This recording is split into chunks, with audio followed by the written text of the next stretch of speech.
when I was working in the different companies that I have been working, most of the people is not from London, not even from the UK. Most of the people is from Spain, Italy, France, Germany. And then, of course, from many other places. But it's all this group of people is like, when you see someone that is coming from Spain or from Italy or from all the other places, it's like they are these people that they made a change in their life because they devote themselves to that craft enough to change their lives to go there. That is a huge respect that I have for that. My guest today is Victor Perez, a director, visual effects supervisor, and compositor working at Double Negative, Cinesite, Union VFX, and many more, on films like Harry Potter, The Dark Knight Rises, and Pirates of the Caribbean. Together, we talk about the challenges of working abroad, language barriers, and how to become a successful visual effects artist against all odds. You are listening to the 21 Artist Show, a podcast that inspires creatives to make meaningful content to pursue their passions. I'm talking with creators, artists, and engineers about their careers, lessons they have learned, and how to make an impact. I'm your host, Alexander Richter. I'm a technical director and coach in visual effects, animation, and games. For more content, go to 21artistshow.com. Enjoy the show. It's great to have you on the show, Victor. Thank you. It's my pleasure. My first question would be a little bit in the sense of, did you always wanted to become an artist? I think I didn't decide to be an artist because, to be honest, when I was a child, I wanted to be an astronaut, a detective, many things, but I never wanted to be an artist. But I remember since I was a child, my teachers were telling me, "Oh you are an artist. You are an artist. You are an actor," because I was always just doing things. I'm playing in theater. I always liked the telling stories. So in a way or another, even if I wanted to be even a teacher of literature for a time, even when I was like something like 14, 15, I wanted to teach literature. But it was impossible to avoid not to be an artist because from the very, very beginning, I was just using my toys. My brother is a photographer because this just has a big picture. My brother is a photographer. He's 15 years older than me. When I was a child, I was something like 6 or 7, and he started learning photography. He was working with my dad to pay for the gear. So while he was working in other things, he was crazy enough to leave me the cameras to play with. And I mean, seriously, in that time, I didn't realize, but now it's like, I will never leave my camera even to my son. So it's like, no way. But he was telling me, and the very, very first thing that he taught me is stop motion animation. So I was taking my Transformers, I'm doing animations with them, I'm playing, and then he got a computer, one of the very first computers. We are talking about the 80s, so processing images in the 80s was, Photoshop didn't exist yet. So I was using then scanning and then, removing the rigs just to make them look like they are in mid-air. I was doing many things, and after a few months doing that, I was even bringing my friends to help me to tell more stories using their Transformers. So it was for me, it was a game. And I was always playing with that and making it. Seriously, it took me something like a week to create something like 30 seconds of animation of my toys with my friends.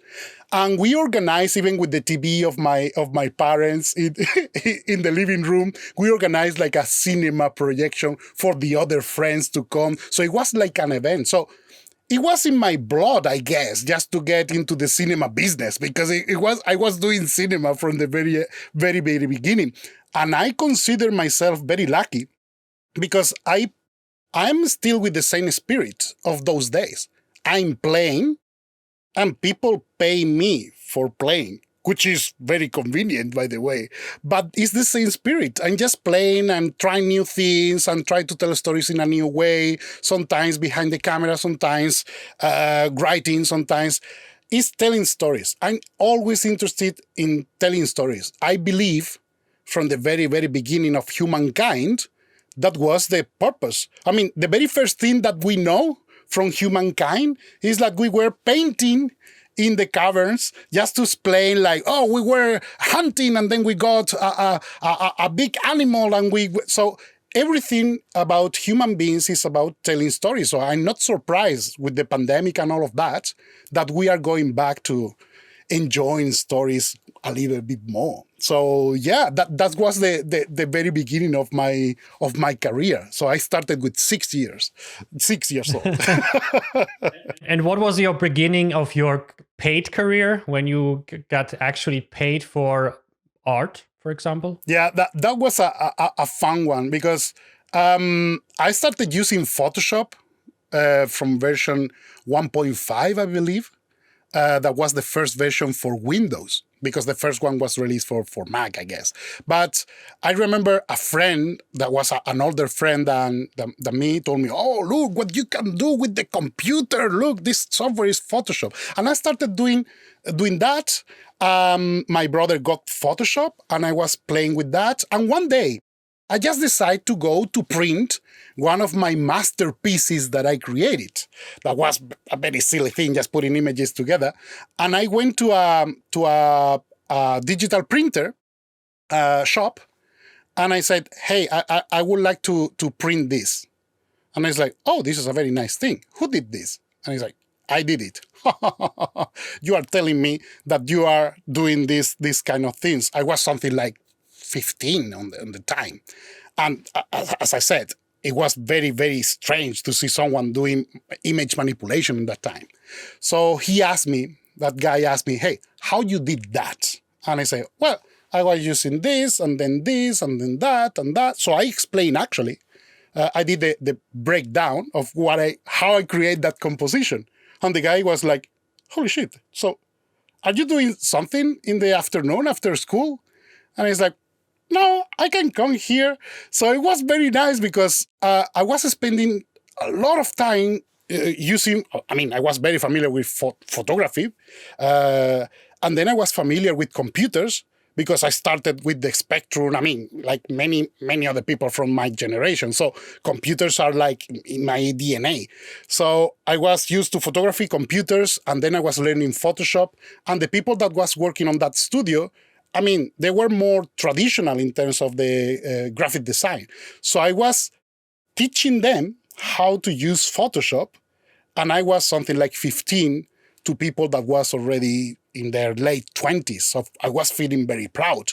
And of course, I was getting paid as well. Something like 100 euros a month or something like that. Hey, that's a lot of money for a 15-year-old. Don't tell me. I was the king. I was like, oh my God, I'm so rich. So yeah, I was feeling, it wasn't about the money. That of course it was nice, but it was the privilege of working in a studio. I wasn't officially working because I wasn't taking commissions. I was an apprentice, but it is really nice to be in a professional environment and also feeling like a value for the studio, because I actually was helping the studio to grow. That teach me so many things in the very early days of my career about being a professional artist, because it's not about compositing or whatever, but the professionalism. Things as simple as how do you have to behave in a workplace, or working with other artists, respect other people in terms of professional respect and all of that. So I got so many mistakes. But really, really bad ones. But I'm very happy because that happens in my very early years. So it is normal. I mean, now, at my age, that I'm still very young, of course, but at my age, having this kind of mistakes is heavy. I mean, that is what I believe is my value. My clients pay me for the amount of mistakes that I did in the past. So I'm now an expert of mistakes. That guarantees that I'm not going to make, or I'm going to try not to make the same mistakes again. I'm going to do new, but that is what it's about experience. It's just making more mistakes than the new one. I just imagine your negotiations. So you basically, every time you have a client, you have like a list. So these are all the mistakes that I could potentially do. Yeah. So every time you pay me more, I will check one of the mistakes off. Exactly. I mean, in a way, that's also like the best negotiation tactic is basically you pay for quality and you pay for less iterations. Yeah. That's the difference between an amateur and a senior is not just the execution, because the execution, a lot of people, especially with nowadays with all this knowledge and YouTube and masterclasses out there are juniors out there who basically could be on a senior level in terms of like skill. They can produce the image basically, for example, in your case, like compositing. But the mistakes and the whole structure, the timeline, and all this basic stuff that you only can get through experience, that's something that is the most valuable thing. And I think also a little bit, as you mentioned, kind of forgotten maybe today, because everyone is kind of so ego now. Everyone wants to become like on the biggest project tomorrow, first gig, Star Wars, and something like that. That's the thing. No, that's the thing. And the possibilities, I think, are there through the whole knowledge base that we couldn't have at our times. But it also creates this weird mix of the quality drops because you can do the quality, but not for 2 hours kind of thing. So I think that's an interesting point. And I believe also the way that you started and also I started is we go a little bit deeper into the stuff because we were part of the parts of the beginning at times. We know how it was without all these buttons and all these functionalities. When you literally had to couldn't use the mouse for specific things or something like that.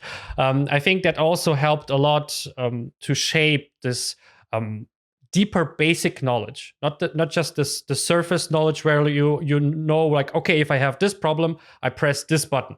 Yeah. So and that's something I kind of find interesting. So when was it when you had your first actual film gig, when you started to work on movies? We can skip a few years, or I can tell you the full story. But the full story is I started working as an actor. So my first experience with cinema was in front of the camera. And I was working, I remember I was working with Antonio Banderas. It was his second film as director. It's called Summer Rain. And I was working there as an actor in Spain. That, for me, was a turning point. Because when I started working in visuals, I wasn't much interested in becoming a visual effects artist or something like that. I liked photography, but I was more interested in cinematography or other crafts. But when I started seeing to be in front of the camera, is when I started to feel the deep respect for actors. It is something really, really difficult. It seems like easy. I was an actor for many years for theater, but working in front of a camera is something very, very different. And I was working with Antonio, with the director of photography, and it was very nice to understand how important is the point of view. And I was like hooked to this thing of the camera telling the story. So I knew the camera because it was like, but I didn't realize the power of the point of view of the director. So it wasn't there when I started to feel like I can not only shoot reality, but I can modify reality. So I can just make whatever exists or whatever doesn't exist. And then I started that journey into telling whatever is not possible to be told without visual effects. Until getting to to study compositing, formally compositing, that I studied with Steve Wright. I moved to US to study with him. That, by the way, when I started studying with Steve Wright, I had no clue who Steve Wright was. I was just lucky to find his course. And then after the course, I realized he was the best teacher of compositing ever existed, because he still is. So I was just very lucky because I was learning so much, and it was like putting together many pieces of the puzzle that I was having already in my possess. I studied cinematography. I studied cinematography with Vittorio Storaro, 3 Academy Award winner for Apocalypse Now, for instance. And I studied direction, I studied many things, but this ability of having the visual effects as a part to storytelling, that was the turning point. So in there, I remember very, very, very clear. And this is, I mean, it's kind of funny, but I remember one day I said, okay, I got it. I finished my studies, almost finished my studies in cinematography. And I said, okay, I think I'm going to move to London, because there is where the big films are done, and I want to work in big films. I want to put my knowledge at the maximum stretch. So I'm going to do the highest quality that I can. And when I decide that, I swear, I'm not kidding, and there is a friend that can verify these facts, is I say, okay, we are going to move together. My friend is Valerio. He's also a compositor, by the way. And he said, we are going to move together to London. Okay, when? Well, I don't know. Maybe, well, soon. I don't know. Well, that night was the night of the earthquake. The earthquake that I lose everything. I mean, this story, many people know about my story, that I lost everything in a earthquake that happens in Italy, in L'Aquila, in 2009, the 6th of April. I literally remain without anything because the house implodes right after me and my wife get out. I just remain with my pajamas and my underwear, not even shoes. So in that moment, that everything literally was collapsing around my places, and it was like the apocalypse. I just realized, okay, now I have nothing to lose, so I have to go to London. So after a few months, I got lucky enough to have very good friends to send me money, literally, just to send me to London, because they say, okay, we believe in your talent. We want you to go there, because in there is where you are going just to put together the artist that is within. And less than 5 months after that earthquake, I moved to London. I started just climbing in there. It was like, I mean, it's a kid in a candy shop. I was having everything, all the resources, learning from people and learning more from my heroes, and going to work with the companies that I was always dreaming. So it was like boom, boom, boom, boom, boom, going up. And I started my first film. I think it was in London. I think it was 127 Hours by Danny Boyle. We were a team. It was actually one of the first film of Union VFX, if not the first one of the formal Union VFX. Because I remember when I moved to, I was the very first artist of the company. When I arrived there, my desk was still in the box of IKEA. So the first task I have as an artist was to mount my desk, seriously. And I have very good memories of that time. Tim Kaplan and Adam Gascoigne, they were like my mentors. I loved them because they helped me develop as an artist. They give me the space, the respect. They entitle me just to have my opinion, just to express, to help, to collaborate. So I was in a very fertile terrain to grow. And I start bringing my friends, because the studio needs more artists. And I say, hey, I have a friend from here. We studied together, and we have another friend. So we completed the film, 9 friends, 500 and something shots. And in 5 months, And we were working as the highest professionals in the world because we were taking that very serious. I was very surprised to understand how you don't need big resources or you need big people in terms of artists and human beings. And that was my first experience. So in less than a year from the earthquake, I delivered the first film, and it was a complete success. I can confess that I've never watched that film, 127 hours. I couldn't, because when I started watching it, I was with Danny Boyle sitting next to me in a screening room in Soho. It was one of the first editing that was shown. And I remember in the famous sequence that the main character is based on a true story about someone that cut off the arm just to escape from, a very gruesome story. But when I was watching that scene, I was feeling sick, but seriously sick. I was going to throw out. I was green, and in the middle of the scene, I just rise and I left the room, sitting next to an Academy Award producer, an Academy Award director, an Academy Award editor, and I was like, I cannot stand this, and I left. And I was sitting outside, and I was feeling very sick, and a friend came out, and he's like, "Are you okay?" I said, "No, I'm not okay. I'm feeling very sick of seeing all the blood." And I was like, "Man, but we did those scenes, so you are very used to that." But at that point, I was so immersed in what I was seeing that for me, it wasn't work anymore. It was like a story. If I was able to do that, I was completely wow, because it's like I forgot about the work, I forgot about everything, and I was watching the story. It means that story works.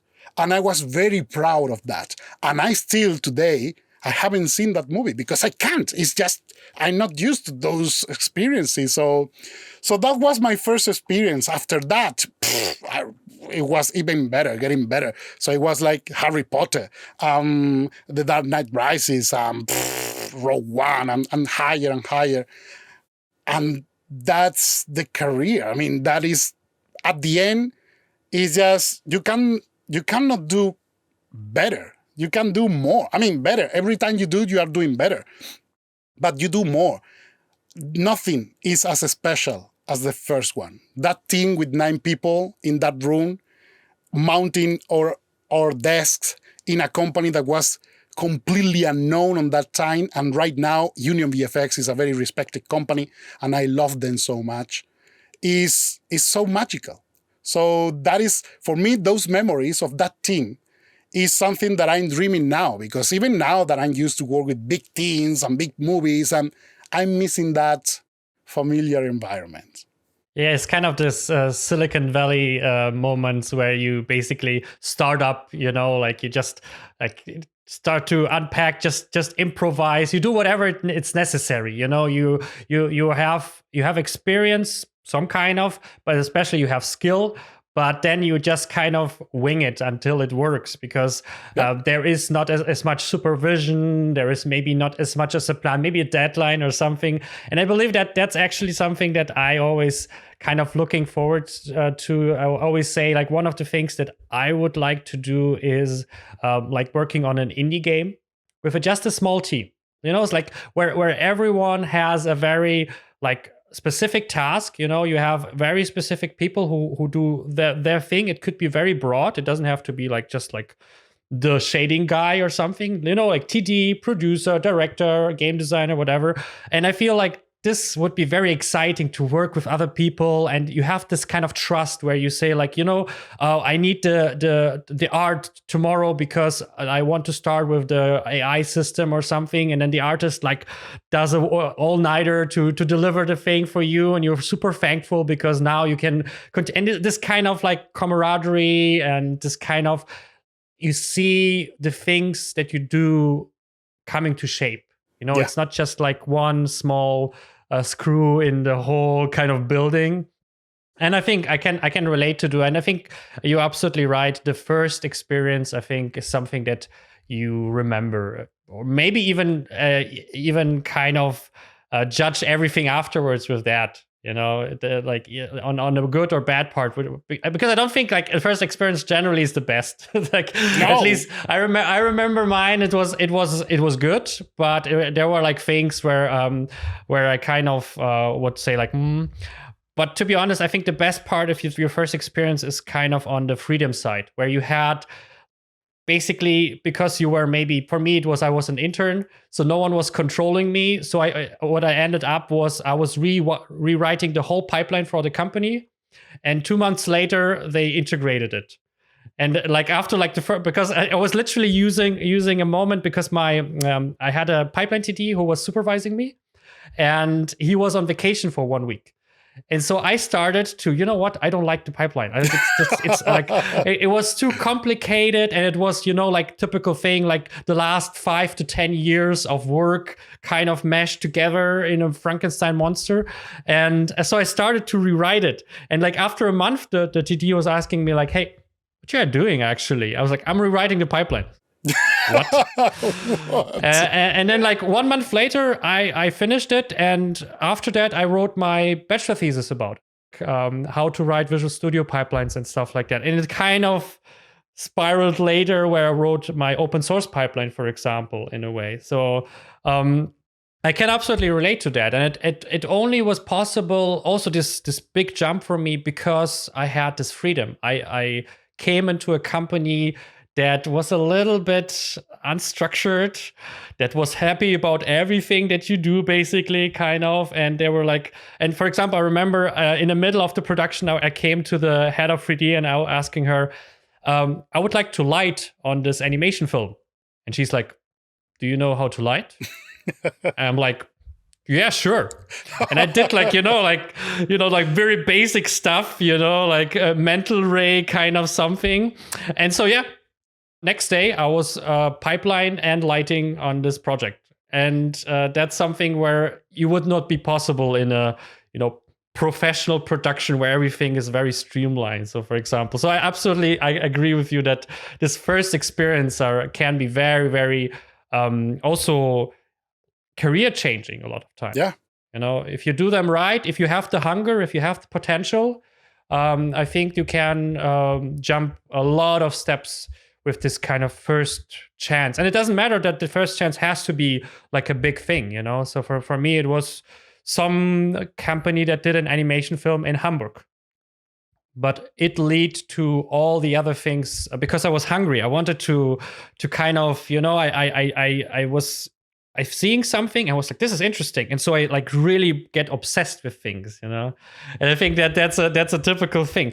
I was wondering, like, what kind of was the reason for you to switch lanes multiple times? So you started kind of going into this photography direction, which felt maybe this is the way where you wanted to go. Then you were becoming an actor, and then you switched again, probably because you mentioned like you liked the creation part of the film. But I was wondering, like, what kind of motivated you to change? What did you do to kind of convince yourself that you can just go along and become an actor, just go along and work on movies or something like that? I have to say that I'm very lucky, because my parents always encouraged me to do whatever I wanted. And I remember when I was studying drama art, I remember stories of my fellow students that were telling me that their parents didn't want them to be actors, or they had to study another bachelor's degree before, or doing so. Stories of parents that didn't want them to become what those kids wanted to be. And for me, it was like, seriously? So when they asked me, were your parents happy with that? And I remember my father always told me, do whatever you want to do, whatever makes you happy. The only thing that you have to promise me is try to be the best. And it doesn't matter if you are the best or not, but you have to try to be the best. that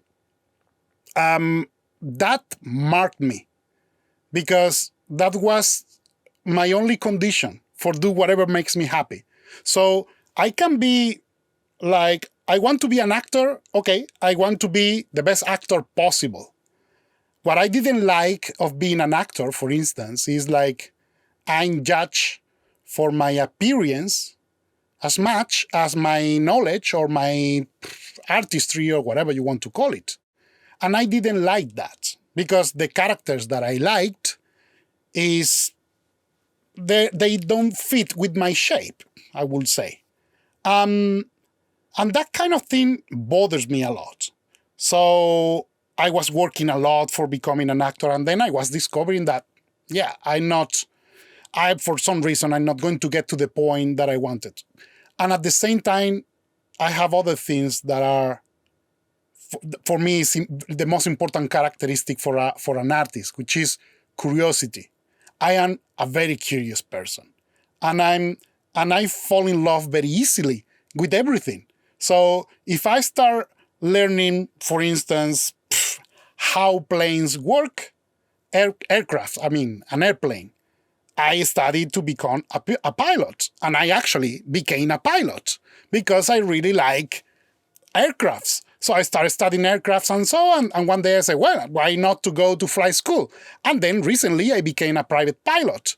So that is what I mean is when you start, you have two ways. You can do it as a hobby, just using your spare time, or you can just take it seriously and just become a professional for that. Well, for some reason that I don't understand, I always want to become a professional of whatever I do. For instance, this morning I was with my son at the doctor for an appointment, and I was seeing because it was a university hospital, so there were students of medicine there, and it was so cool to see them. And I confess, I was like saying like, what if I study medicine? I was like, no, okay, no, let's move. Not today. Not today. Let's maybe 2022, maybe. Yeah, because it's not a good year for that. But this is what I mean. It's like I fall in love with something, and it's like I want to know more. And one day you discover like, wow, I have enough for this just to become a professional for that. That is what I believe. I started as an actor, and then I study a professional actor. The same as a compositor. I still believe visual effects in my life were an accident. I never wanted to be a compositor, and I mean a compositor. Visual effects, yeah, I like it. But I discovered what is a compositor when I was 24 or something like that, 24, 25, that a teacher of mine told me, you have a very good eye for light and all of that, and also you are good with computers. You will be an amazing compositor. And I said, what is that? Is the guys that make music? And I said, no. A compositor is the one that is putting images together to make them look like they have been shot at the same time with the same light. Oh, so is there a job that people is doing that? And yeah, so then he told me, oh, if you like, I can recommend you. There is a guy that is doing a course in the States. His name is Steve Wright. I have no idea who is this guy, but it sounds like he knows what he's talking about. So I went there to study. So this is what I mean. And then one day, the earthquake, all the stuff, and he's like, okay, I'm going there. Oh, I need to survive. So I need to become not a good artist. I need to become the best compositor in the world, because my life is depending on that. I literally became a good compositor just because I needed the money. I started creating tutorials because I needed the money to pay the bills for the earthquake, because, I lost everything in the earthquake, but not the mortgage. I still kept paying for the mortgage, even if I didn't have the house and I didn't have my studio, because I have a studio in that house, and I lost my job and everything, but I still have to pay the mortgage. So I needed to pay for my mortgage in London, that I was living there, and the mortgage in Italy for the house that I lost. And that forced me to get out of my comfort zone, as you said before. We are talking about that. So I just needed the money. So I remember I was very ashamed to ask questions in my course with Steve Wright. I was always afraid because my English was so broken, so bad, I couldn't put sentences together. I understood English quite well because I was used to watch a TV series without the subtitles because I was too impatient to wait for the subtitles to be released. So I was just used to listen to English, but I wasn't used to talk. So I was just listening, reading, and making the exercises. And then when I moved to London, I received one day a call from CMI VFX that I believe is not in the business anymore. And they proposed me to do a course. It's like, what do you want to do the course about? And it's like, oh my God, I need the money. And they told me, okay, we are going to pay you. The more you sell, the more you get. So it's not about, it was a percentage. So it wasn't like buying me out the course. So I needed to sell. So it was like, okay, what I know about, well, I know about color because I was working as a colorist for helping filmmakers in the very early stages. I know a bit about digital things. So, okay, I'm going to put together a course about color for artists and compositing, just a bit of this and that. And I was seriously terrified because for me, that thing that I was explaining was so basic, so easy, and I was like feeling very fake because it's like, oh my God, everybody knows about this.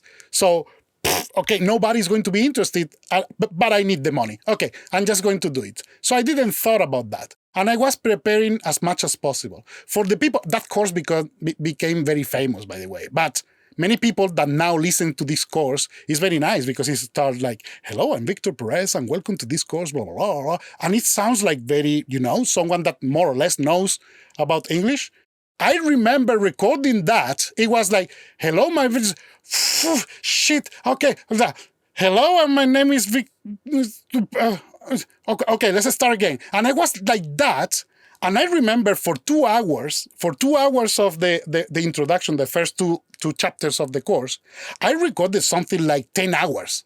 And I was editing every little piece in there just to make the complete sentence and then re-recording. And so it was really hell for recording. Hello, I'm Victor Perez, and and you are not. So I am, and that's it.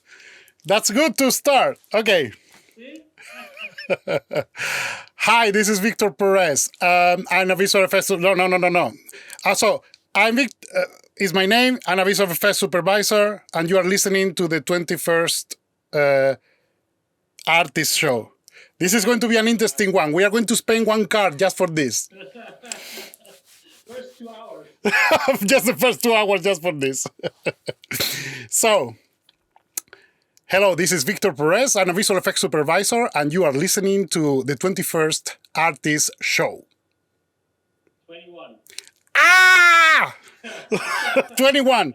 When it was released, I was like, this is not going to work. They are just going to, oh my God, I'm so much blame. Okay. And it was released, and they called me after a week like, oh my God, this is one of the best sellers that we ever had in here. It's like going, so I got like a very good chunk of money from that course. And from there, I started getting other people and more courses. I started working with FX PhD that I was a student from them. And I started becoming well known of that. But if I didn't need the money, probably I wouldn't be doing tutorials. It's something really, really hard. And I respect so much to the people that is creating recordings or even teaching online, especially for those, and I mean, you know a bit about this, you are teaching in a language that is not your own. And you have to find the words for creating a speech with the technical stuff to keep people interested for a long time. It's a lot. I respect deeply the people. And I learned so much from Steve Wright. He inspired me because he was my teacher. So when I was listening to his tutorials, he was like, oh, this is very easy. Oh, come on. You just record and talk. And it is not, because, of course, it can be easy if you start talking, but he's just guiding you. He's just taking your hand and taking you through the whole thing. So the way I teach is 100% owned to Steve Wright. Of course, the things that I teach are owned by many other people. But my first teacher, my first master of the craft was Steve Wright. And that's the story of getting out of the comfort zone. Nobody in their healthy mind is just going to say, yeah, I'm going to get my life complicated. No way. Why? But if you are curious and you genuinely need something, is when you are going to get that. That's why I remember when Roberto Benigni won the Oscar for Life is Beautiful, the La Vita è Bella. An amazing film, amazing. And when he won 2 Oscars in there, best foreign language film and best actor against Jim Carrey, for instance. And I remember when he won the Oscar for best actor, he said, I want to thank my parents because they gave me the biggest gift in my life, poverty. And people in the audience start laughing because it thinks that he's joking, but he wasn't. He actually said that poverty is the best thing that can happen to you. Because with poverty, you need things. You are going to move because you need to produce. You need to put together those 2 things of art that are usually very difficult, which is artistry and industry. Artistry alone, as you said before, artistry alone is like, yeah, I like this, I'm going to do. But if I have all the resources in the world and all the time in the world, of course you can do it. But when you put together industry, it means that you have a schedule and you have a budget for that. And then when you put those together, it's like you are a professional because you have to deliver on time, the best quality, the best, and that is what is tricky to be a professional artist. So that is what I believe. The best gift that you can have is actually being poor. I remember I saw the clip specifically from the Oscars because there's some speeches or something you kind of remember because they were so famous. Kind of. I remember this one. I think in a way I understand the point. It's not 100% correct if you include the third world countries because it's also sense. About opportunity, because I have a lot of clients, for example, from like India, Brazil, or something like where it is not South America or something like that, and it is not always possible, there is nothing there sometimes, depends where you live exactly. And it's, for example, it's also hard to move because you are coming from this country and like get a visa in Canada if you come from India, that could be very, very challenging. So I understand the point. I mean, he's probably talking about his environment like Italy and stuff, but in general, I think I would agree because you need motivation.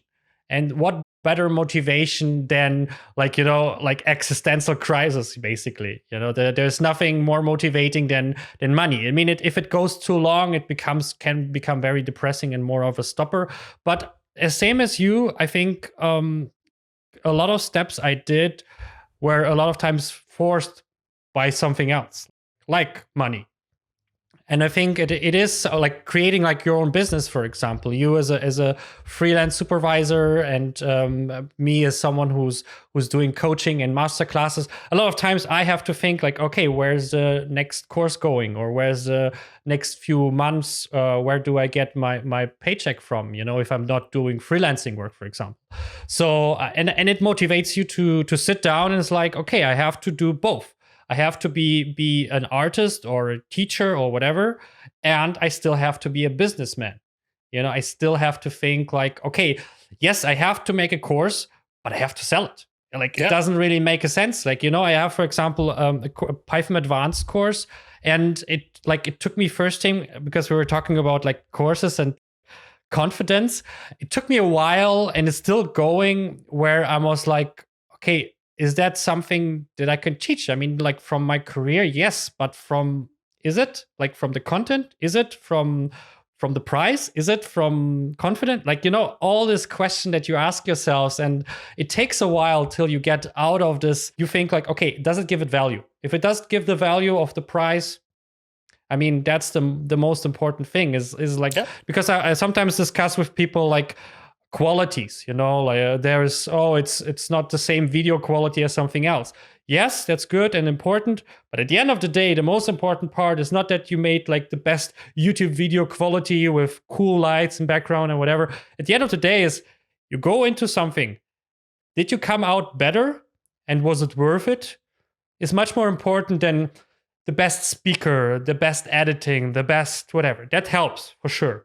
But it's only one part of all the equation. And at the end of the day, if you can get someone through a course or your seminar or whatever, and he comes out better, much better even, then I think that is the most important thing. But how to figure it out, because there are so many layers. I mean, as you notice, like editing is part of that, like being a speaker, scripting, being good in the content that you're talking about. So there's a lot of elements. Basically, guys, the secret to success is to have Victor's parents. That's how you do it.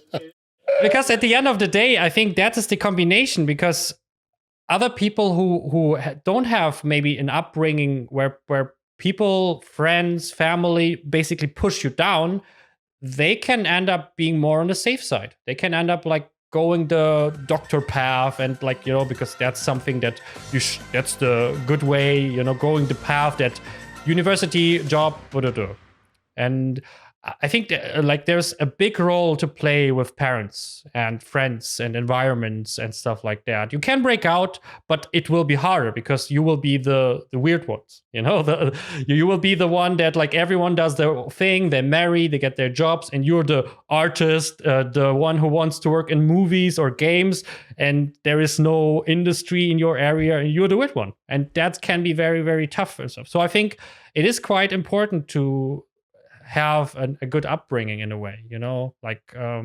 combining with a motivation. Like, I mean, poverty is not the best motivation in general. No one wants that, but the motivation. But you play with what you have. Yes, but the motivation is like, for example, I talked with Alan McKay, is like bring yourself in a stressful situation by, for example, moving. If you move to London or something, first thing you opened of possibilities because suddenly you're surrounded by companies that work here. But B, you're now like, okay, I have to make it because I have to get a job. I have to pay the rent, which is quite expensive in London.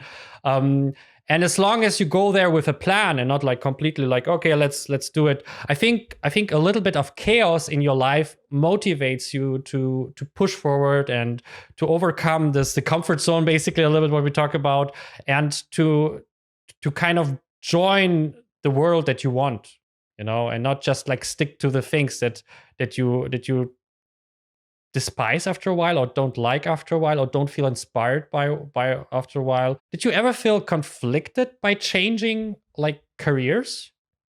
Do you ever felt, for example, when you started acting and then you kind of stopped, was it something that you felt, am I strange? Is that, because that's the thing a lot of people have is like, why I'm the only one who cannot stick to it, Of course. And that bothers me because it's like I waste my time, but time is never wasted. You bring your own experience. You never start from scratch. You start from experience of the previous thing. So of course, I remember very clear. I was a professional actor since I was very young. And I mean, I was paid for being an actor when I was 14. And I was working a lot. And right after I released, they released the film with Antonio Banderas, I decided to move to Italy because I met today is my wife, but in that time it was my girlfriend. So I met her, and I decided to move to Italy to stay with her because it was impossible to be. We stayed for something like a year in the distance. I was spending so much money on telephone because in that time, WhatsApp, even Skype was not. We remember that ICQ was, I think, slowly coming. Something. So we were buying like telephone cards just to call in abroad and all of that. It was very painful.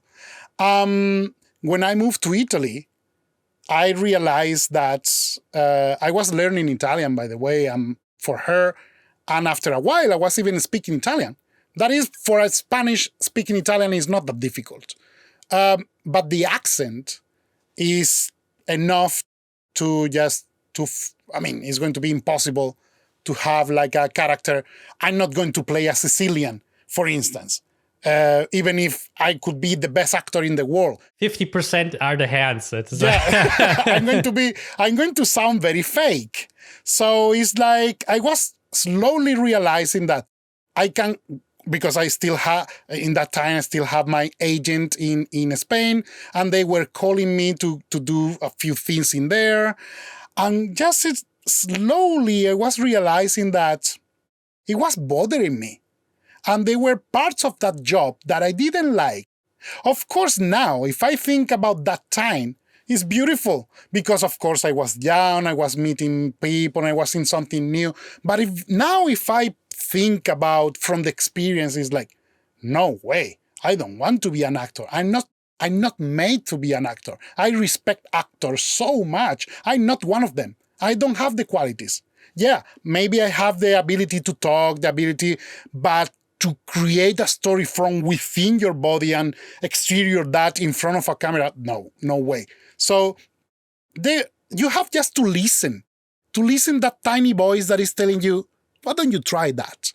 Instead of just being anchored to the past, anchored to something else that, I was a very good actor, I was a very good life, I love my country. If you attach yourself to what you are living, you will carry a huge load, so you are not going to move. So there is one point of your life that you just have to let it go.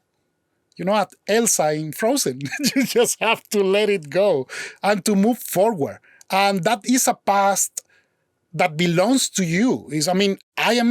I still feel, and I remember my days as an actor, and it was great, but now I'm not that anymore. So I believe you grow, and in different stages of your life, maybe you are going to feel different desires. So why not to listen to those desires? Life is too short to be only one person. This is what I believe. So I was an actor, then I was a visual effects compositor, then I was a supervisor, then I was a director. I want to be alive. The day I die, I just want to be alive and to live so many lives and so many experiences, because that life is all about that. It's all about the people that you meet, what they bring to your life, what you can bring to the world.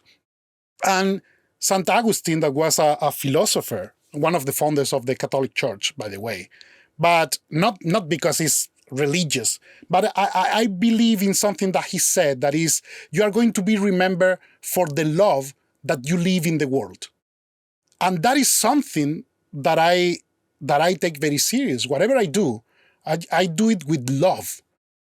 Whatever the craft, the story that I'm going to tell, the little things that I'm going to do, I'm going to do it with my love for that craft. If I'm not doing with my full heart, it doesn't work. It's like people. If you are with someone, it's because you love them. You cannot be with someone for any other interest. You are wasting your time, first of all, and your resources or your love or whatever you want. You need to be there fully. You have to be present. So if I'm here now and I am a visual effects artist, I am a visual effects artist. I'm not half a visual effects artist and half someone else that was long ago. So that is the only way that I believe. So there is a certain resistance, of course, to change, because a healthy brain doesn't want to change. Your brain wants you to have a habit, something that you do regularly, every day, to eat the same, to have the same people, not to have surprises. And I know a bit about that, because one day I have a surprise, you don't have a house anymore. You move. So that happens, and then, you don't need to go that far. 2 years ago, because it sounds like more or less 2 years ago, the pandemic starts. And it's like, surprise, the world as you know it doesn't exist anymore.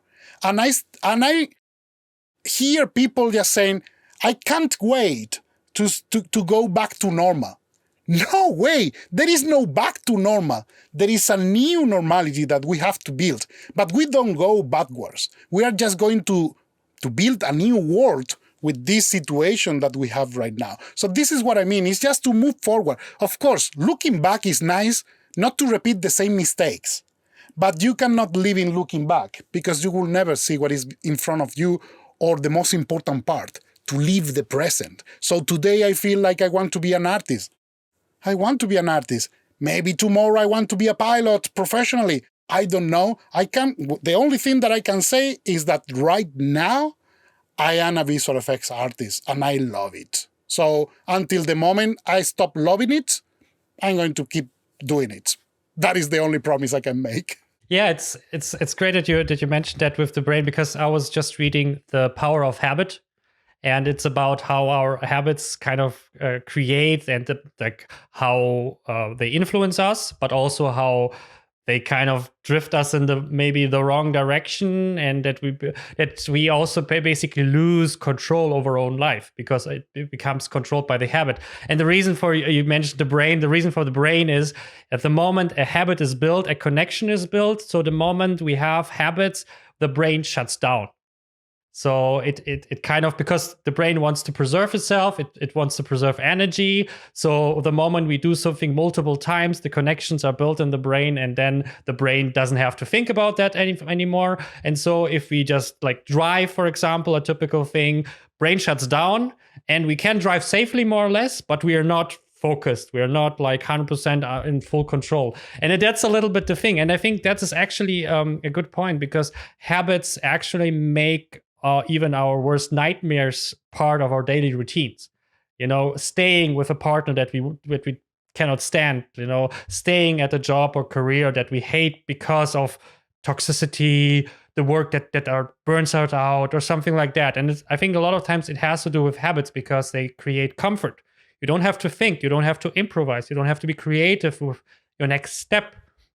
And I think it's good to break out of them, or like even regularly. That's what I meant when I talked about chaos.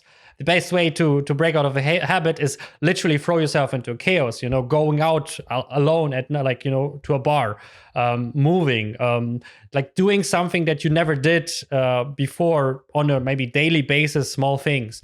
I think that creates this kind of motivation of staying kind of agile. For example, I always say to my friends, like, hey, I always do a cold shower in the morning, and everyone's like, ooh, that doesn't sound good. And for me, it's actually, besides the health opportunities, it's also a little bit of, yes, I can do something that I don't like.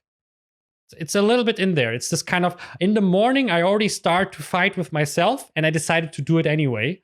And so what's the next thing? If someone writes me a bad email, or if I have to negotiate a contract or something, it will be less painful because I already decided to go into the pain, basically going into the cold shower. And this is our small things that you can add in your life, I think, that will remove you from this habit paths, even that can be very destructive. I think you could stay as an actor.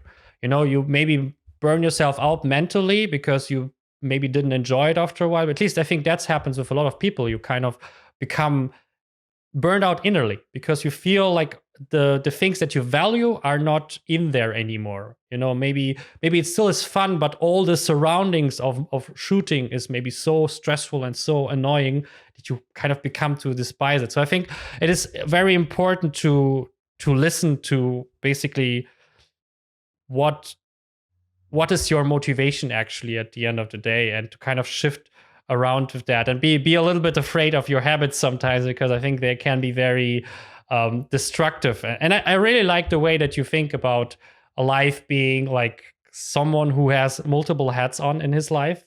You don't have to be visual effects artist, and that's basically, born that. I think that's something interesting. But I think also that is something, a conflict for achieving people and creative people, is to fight with yourself. If you invested so much time into a skill, into a career, and suddenly you decide, oh no, you know what?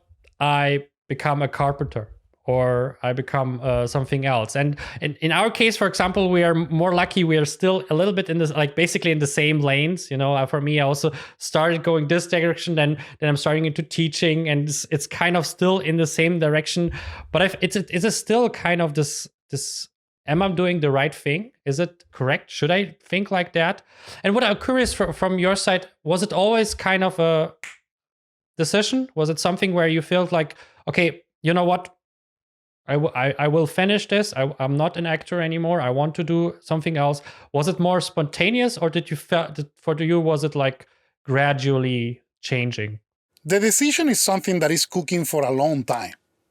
That decision is not that one day you just wake up and say, oh, I'm not going to be an actor anymore. You are just having cues. And you one day just accept it. It's not that you decide to do something else. You just accept that you just, in some point in the past, you made a decision that you didn't realize. And now it's like, are you happy with that? And it's like, yeah, I'm happy with that. Because I never quit acting. I didn't just send my agent, hey, I'm going to quit acting because now I'm going to. No, it was like one day they called me for a job, and I said, no, I'm busy. I'm shooting a short film. Oh, okay. And then they call me again. Are you available for this? There is a movie and whatever. And it's like, no, actually, I have something else. And then one day you are just talking to yourself and say, what are you doing? Why not to call them and to say, hey, don't fight for me anymore as an actor because you are wasting your time. And that is what happened. So I think it's just naturally, you just need to not to make a decision. That is something hard. You are going just to break with the past. You are just going to, no, it's just like, no, I don't want to do that anymore. But I mean that's a kind of a decision. You said no. You know, you kind of. I mean, maybe it was not conscious. You're like, I don't want to become an actor anymore. But it was a decision in terms like, I don't want to do what I did before. Like the specific thing, you know, I don't want to, which doesn't mean acting. It just means this, you know, like this specific thing that I was hired before. I don't want to do again. And I think that's also like the best way of seeing that your subconscious suddenly takes over for a moment and says like, that doesn't sound like fun. And the funny thing is like the with every time it's getting easier. You know, after the first time, the second time, the third time, it's the same thing for me. Like I get now offers for especially pipeline TDs. That's most common offer I get, and I say no to all of them. I get from Amazon and stuff like that. And I was like, that's not what I want to do right now. Like I'm interested in teaching. I'm interested in coaching. That's something I'm interested. But yeah, I remember like the first time, even with the decision in hand that I do that for a while now and explore this direction, it was hard. And now it's like, it becomes so like, I get an offer. Thank you very much. No, but if you like need someone who is coaching or teaching in your company, happy to be there. So yeah, absolutely can relate to that. I have a fun story that happens during the pandemic. I think it was last year. They called me to be an actor again. And I mean, I quit. I mean, it's not that I didn't quit, but the last film I did... You forgot to tell them. That's why they were like waiting for years years to hire you. I think it was it's a long one, but the last film I did as an actor was something like 20 years ago. Or, well, slightly less, maybe 18 years ago or something like that. But during the pandemic, there is a Spanish director that I really love. It's Alex de la Iglesia. I love him. And they called me because I have this studio. My studio is in Italy, in the countryside. And they knew it was in Italy. And when the restrictions for traveling happened, there was something, they had to shoot one scene in Venice, but the actor that was playing that part couldn't travel, but they needed to close the production in Italy. So they called me just to do that part. It wasn't a big part, but it was like 18 years after my last film. And now, seriously, I don't feel like an actor at all. But when they call me, it's like, come on, please help us with this. And what? The pay is really good. The pay was actually really, really good. But I said, no, I cannot do that. I know how hard it is to be an actor, and I'm not an actor anymore. I'm not going to remove the worth from an actor just for me being there, because it makes no sense. I'm not going to enjoy. I'm not going to do that with the joy when I was an actor, that it was like, okay, let's do it. I was going just to be like, okay, yeah, give me the paper. I'm going to read. I'm just going to do the minimum stuff. I don't want to do that. Not in your own interest, because I respect everybody in there. So that is what I mean. It's not the money. If you are doing things for the money, you are a mercenary, which is okay. If you are good, there are mercenaries that are really good. But to be an artist, you have to love what you do. If you don't, you are cheating. You are cheating on your clients. So I was very surprised that they called me, and it was my old agent that told them, Victor is living in Italy. They didn't even know that I was a visual effects artist, that I was living in London for a long time. They just knew that I was moving in Italy. And that was like the official closure as my acting career, because I called them and said, please don't call me again for acting jobs, because I'm not an actor anymore. So this is what I mean, is you never close anything until you want to close them. For a long time, I was like, okay, well, if something comes my way and I like it, okay, why not? Well, a friend of mine has a director. He asked me to do for a mockumentary. He needed someone to be a scientific explaining things. And he told me, man, I want you to explain this as you explain Nuke for the people. And he was like, man, I'm not an actor. No. I don't want an actor. I want you explaining things as you explain Nuke. Okay, well, I can do that. So, but this is what I mean. I was playing in there and I was having fun. But if I'm not having fun and I'm doing this for the money, oof. If you want to do things for the money, be a plumber, be a dentist, but not an artist. It's a very bad business for making money, actually.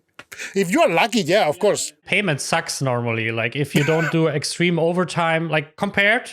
I mean, it's not a bad paid job per se, generally speaking. No. But it is compared to other jobs where you work maybe less stressful and, this kind of... or less maybe demanding from your inner, child. Basically, their jobs there would be like software developer. If you want to get paid more on my side, it doesn't make sense to go pipeline technical director, become a software developer. We paid 5 times more, have less responsibility. You just do exactly what you know, and you can grow still wherever you want, but you don't have this complexity of productions in terms of chaos, because that's the big thing between a software development project and a film project. There is less chaos because it's more clear how things are going. It's already for longer time. It's very structured a lot of time, best case.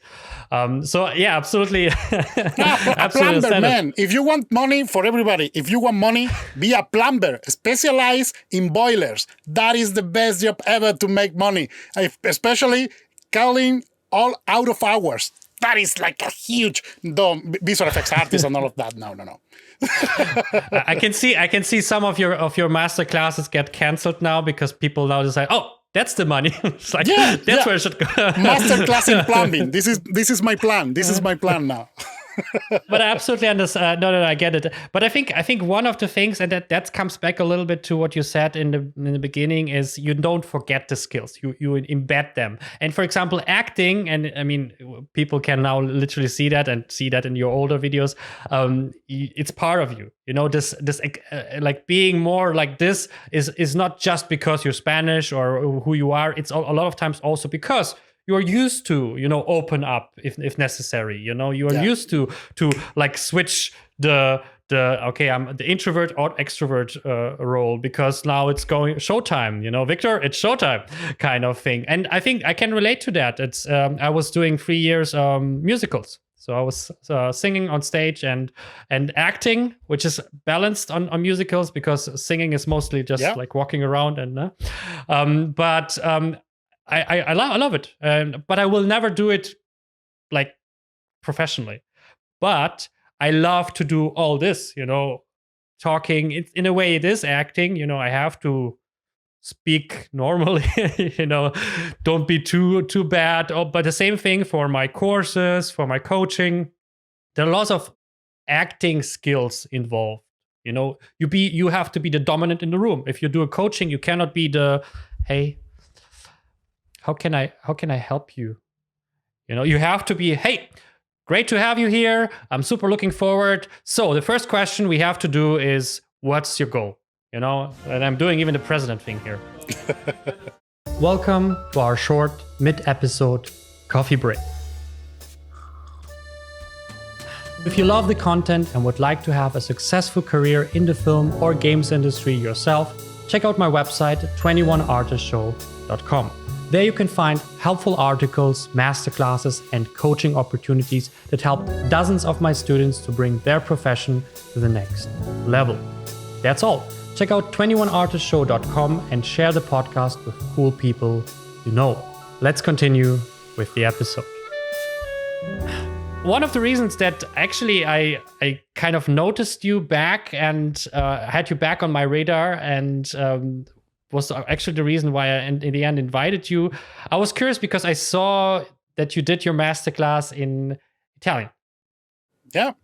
And that was something where I was like, ooh, that is unexpected. Because first thing, it is a very English industry, generally speaking. Most people speaking, or more or less all people, especially if you want to go in the big production, there is no chance in hell that you can just be Spanish speaking, German speaking, Italian speaking.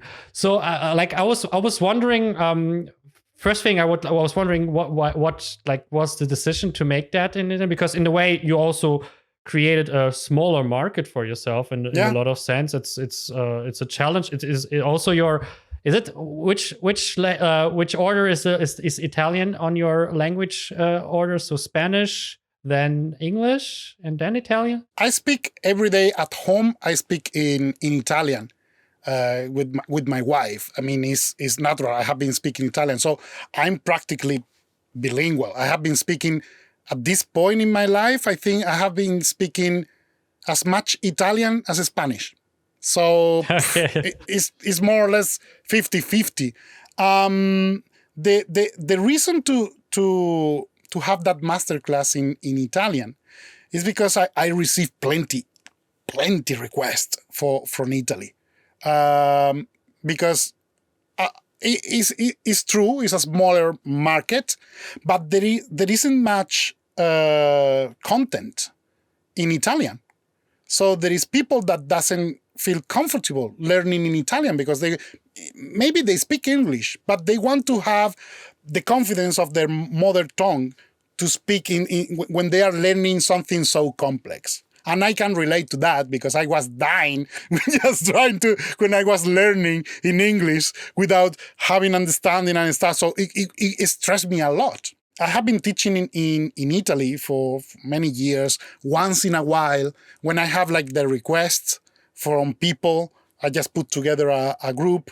After the pandemic, during the pandemic, actually, I was receiving requests like, hey, can you do a one-on-one course? And during the pandemic, I was super stuff of work. I was working too much. And I said, no, I cannot take one-on-one. I cannot take one-on-one. And then I have a bunch of people that was asking me and say, okay, let's do something. Let's do one group class. So all of you can have the class if you like, and I'm going to make it public. So if other people wants to join, I'm going to have 20 slots maximum because I want to keep things intimate because I like the relation. I mean, I like the relation with the students. One of my favorite things is actually the relation. It's not just kind of push courses outwards digital product, and then it's okay, over, and then you basically detach yourself from the thing, and it's exactly. For me, if people want that, I have my tutorials and I'm very happy with the quality of my tutorials. But if you are doing something live, it's because you want to establish a contact with the people that is watching. So I have it. My setup is allowing me to have them in the monitor and working here and sharing. So I feel like it's actually being in the same place. And that is what I believe before the class. Now, after having that masterclass that was entirely online, what I can say is not the same as being in the same room. It's way better. The results have exponentially grown. Because in the same room, there is diversification, you have to go to a place, you have to concentrate the classes. For instance, I have been teaching in London many years at different schools, and the problem is I have to teach for 6 hours in a row. 6 hours of me delivering stuff it's crazy. People, it's just too much. It's overwhelmed after 2 hours. In here, I was able to do 2 hours every day, 4 days a week, for 3 months. The results is right now, after a few months, is mostly all of them are already working.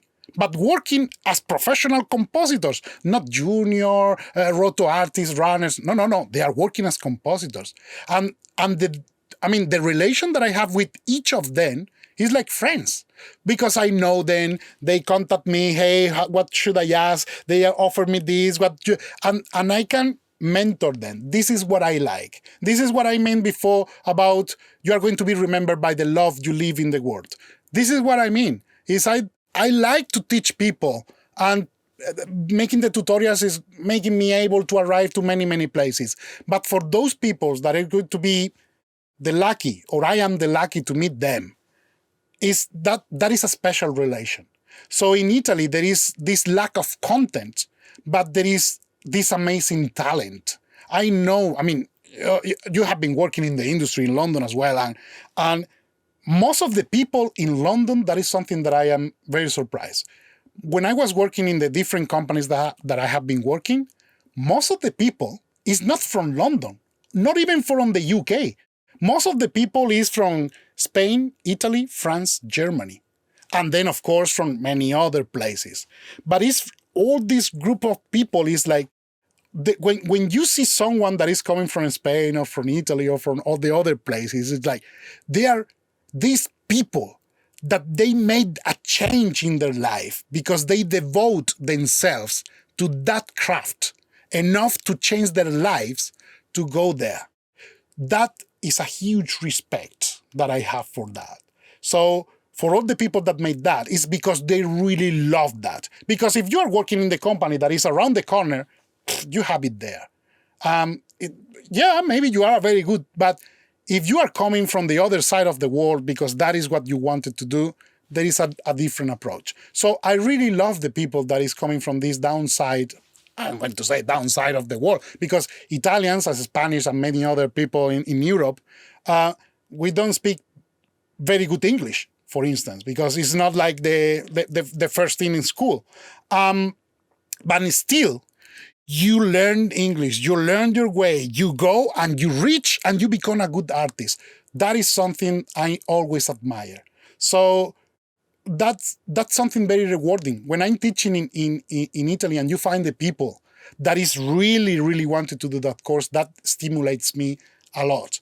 Now I'm planning to do another masterclass. I still don't know because I saw the votes to have a live. Maybe I should have a live sometime. But I would like, because still I have requests, but I'm having requests in Spanish, in English. Someone told me today, can you do it in French? I would love to, but I don't speak French at all.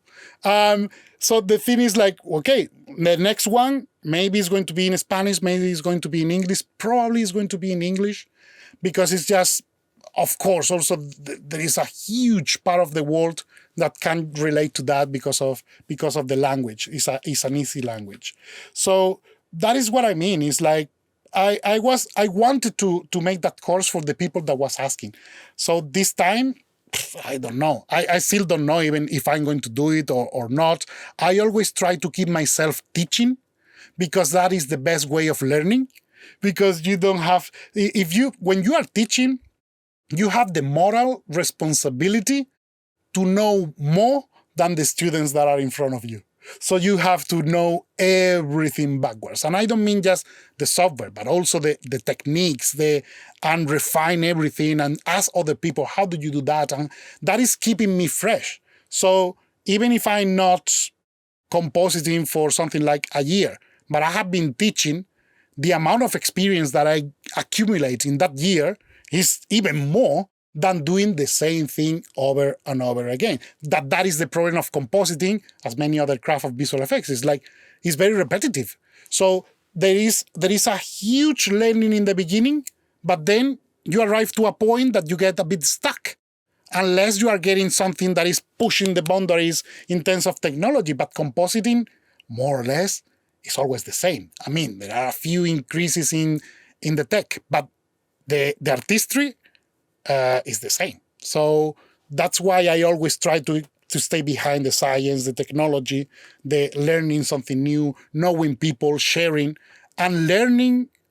Teaching is the best way of learning for me. I would even go a step further. Actually, you should know more than what you say.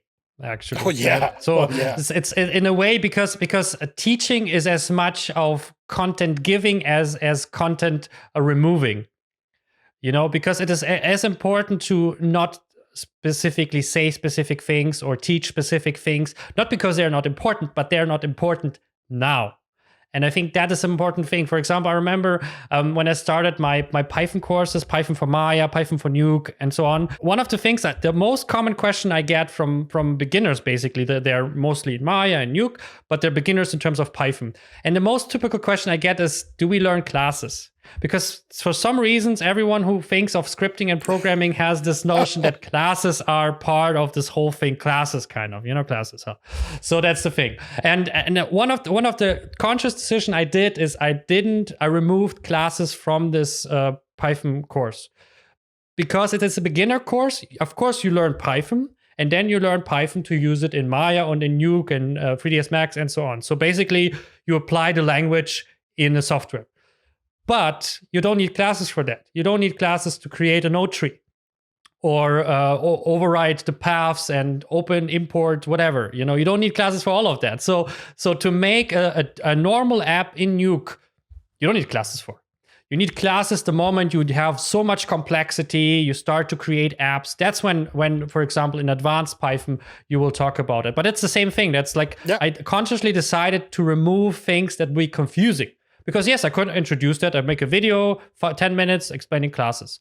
But the moment I do that, it creates like this weird question mark. And one of the points that I have for all my classes is confidence.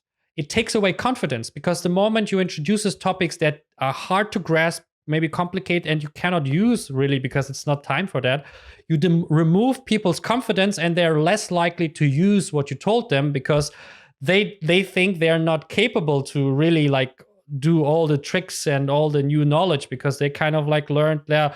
I had like topics that I don't understand, so maybe I'm just not good enough for that. Maybe I stick to my habits. Maybe I stick to the things that I know. It's like every time. I completely agree with that. Yeah, the same thing. So I kind of love that. But that was actually really, really love your answer. I think it is amazing. And you mentioned something. It also depends on the country. So some countries are not so forward thinking in terms of specific industries.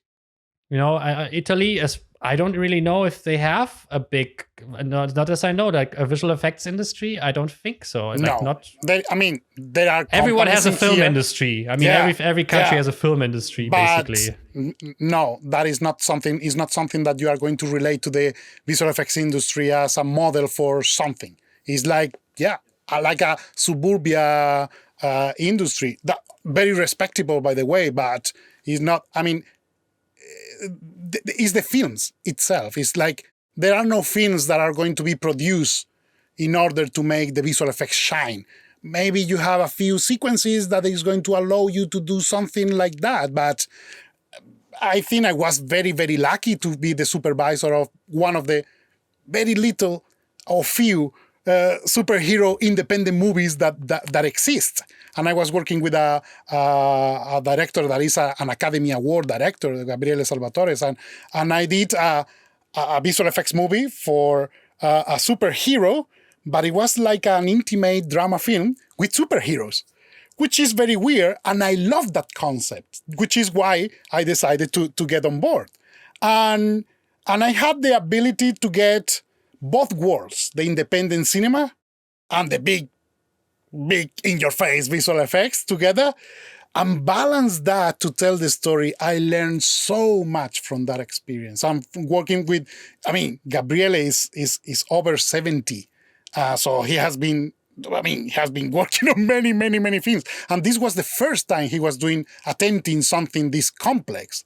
We both learn from each other, from this experience. Then I work in another thing with him, and he remains like a good friend. But it was kind of an experience. But aside that, there isn't much that you can.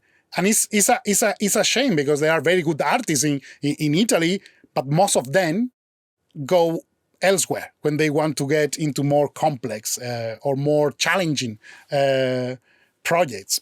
But, well, who knows? Every country has its own values. So, for example, in France, it's 2D. Animation, comic art, everything like that. The artists are very high regard in here. They're still poorish. Yeah. It's not like they're like rich here, but it's very, like, society says in France, it's a great job. It is a real job. In Germany, no go. If you are an artist per se, it's definitely not as like seen as positive as Germany. Engineer, programmer, software developer, technical director, if people understand what it is, they so it's true. It's like literally, and in Spain is probably something else. So it's every country values specific things and says this is a good job and this is something kids play kind of job, So I think that's also besides the language, I think it's always the social expectations where you have to fight against and say, like, okay, in my environment, no one is a visual effects artist, but I want to be.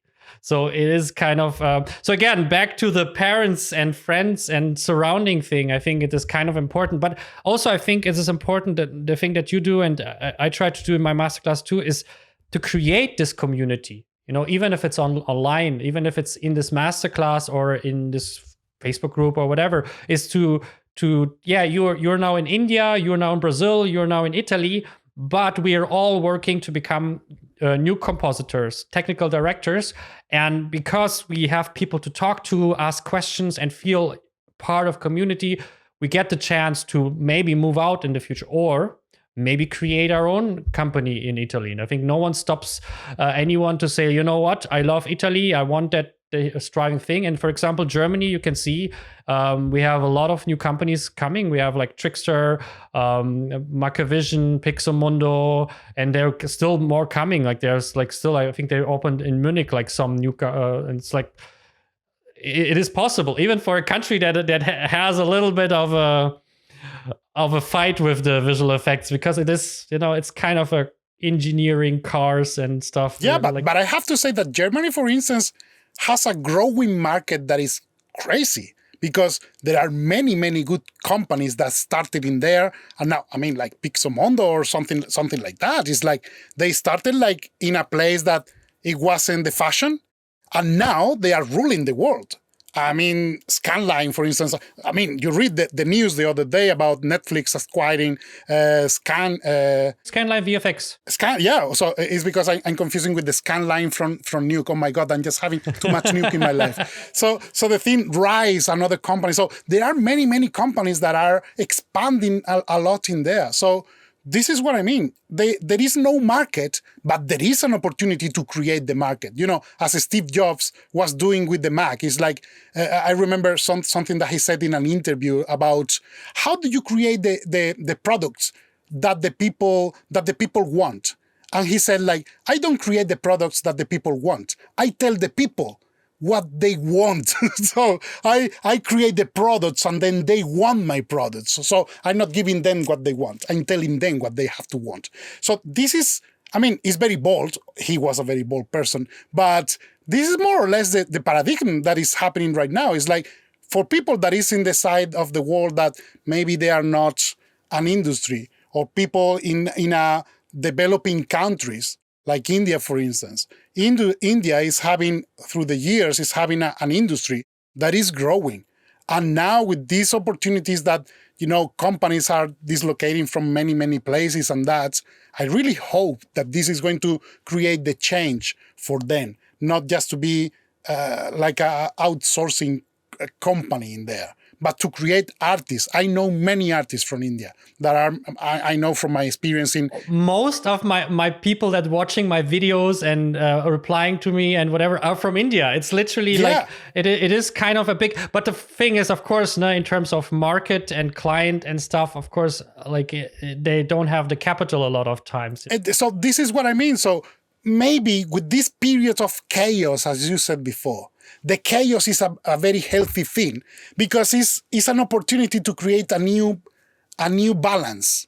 So maybe I really hope that these artists that are in India, in China, in many other places that usually are not a visual effects industry for those standards of Hollywood, maybe they are going to be rising from the others and maybe create something never seen before. And I've seen a few breakdowns from Indian visual effects films that are really amazing, really, really amazing. So it's not about art. Artistry doesn't belong to a certain country. It's just the means that belong because of the economy, and that is something that depends on many other factors. But I don't like the thing that someone to be born in a certain place has less opportunity. So that's why now in this world that we are talking, I mean, you are in another country having an interview with me, several thousand kilometers away, and it's all cool.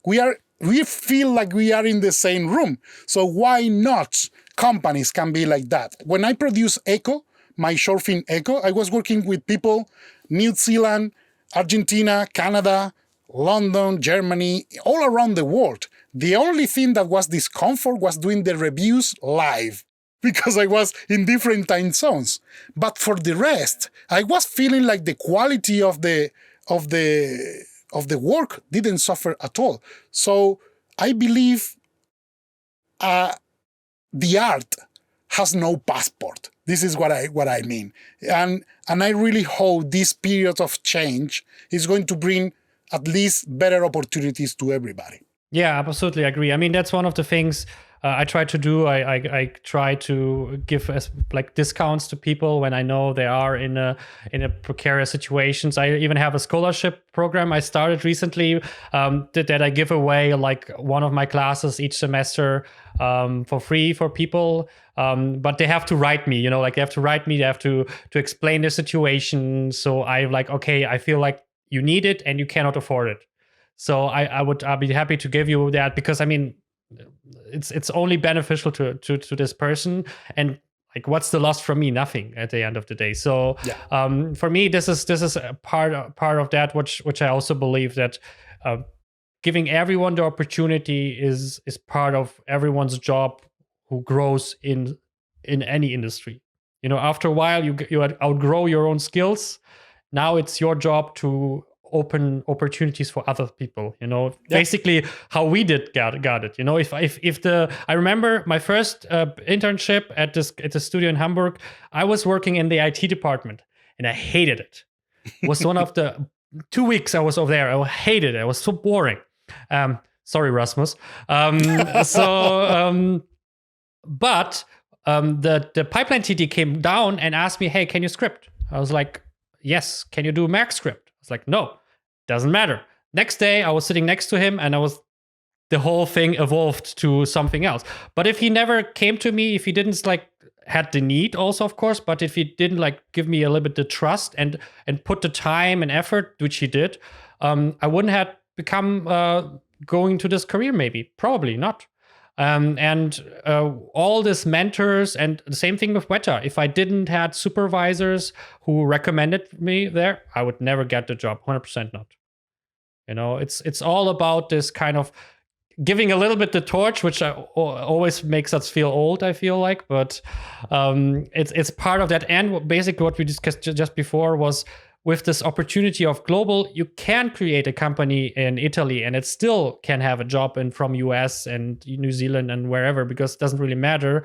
But to be honest, I think we discussed it in pre-call, is I like to have people around me. That's one of the things, for example, if I ever do something like an indie game or my small 10 people company thing, I want to have people on site. This is something I miss. I like that. I mean, I can work, with some people outside and whatever. But generally speaking, day by day, I want people around me. I like that. That's something that I noticed. It makes for me a difference emotionally, but also in some case productively, because sometimes you just cannot pick up the signals that you need online. Like the emotional signals, the things that you feel like, this is what she actually means, kind of thing, which a little bit hard. So I absolutely agree. I think the opportunities also with COVID are pushed more into this online thing, and everyone who has internet basically can be able to do. But I also feel it should be on a balance, because I cannot imagine everyone sitting at home doing everything basically, besides plumber maybe.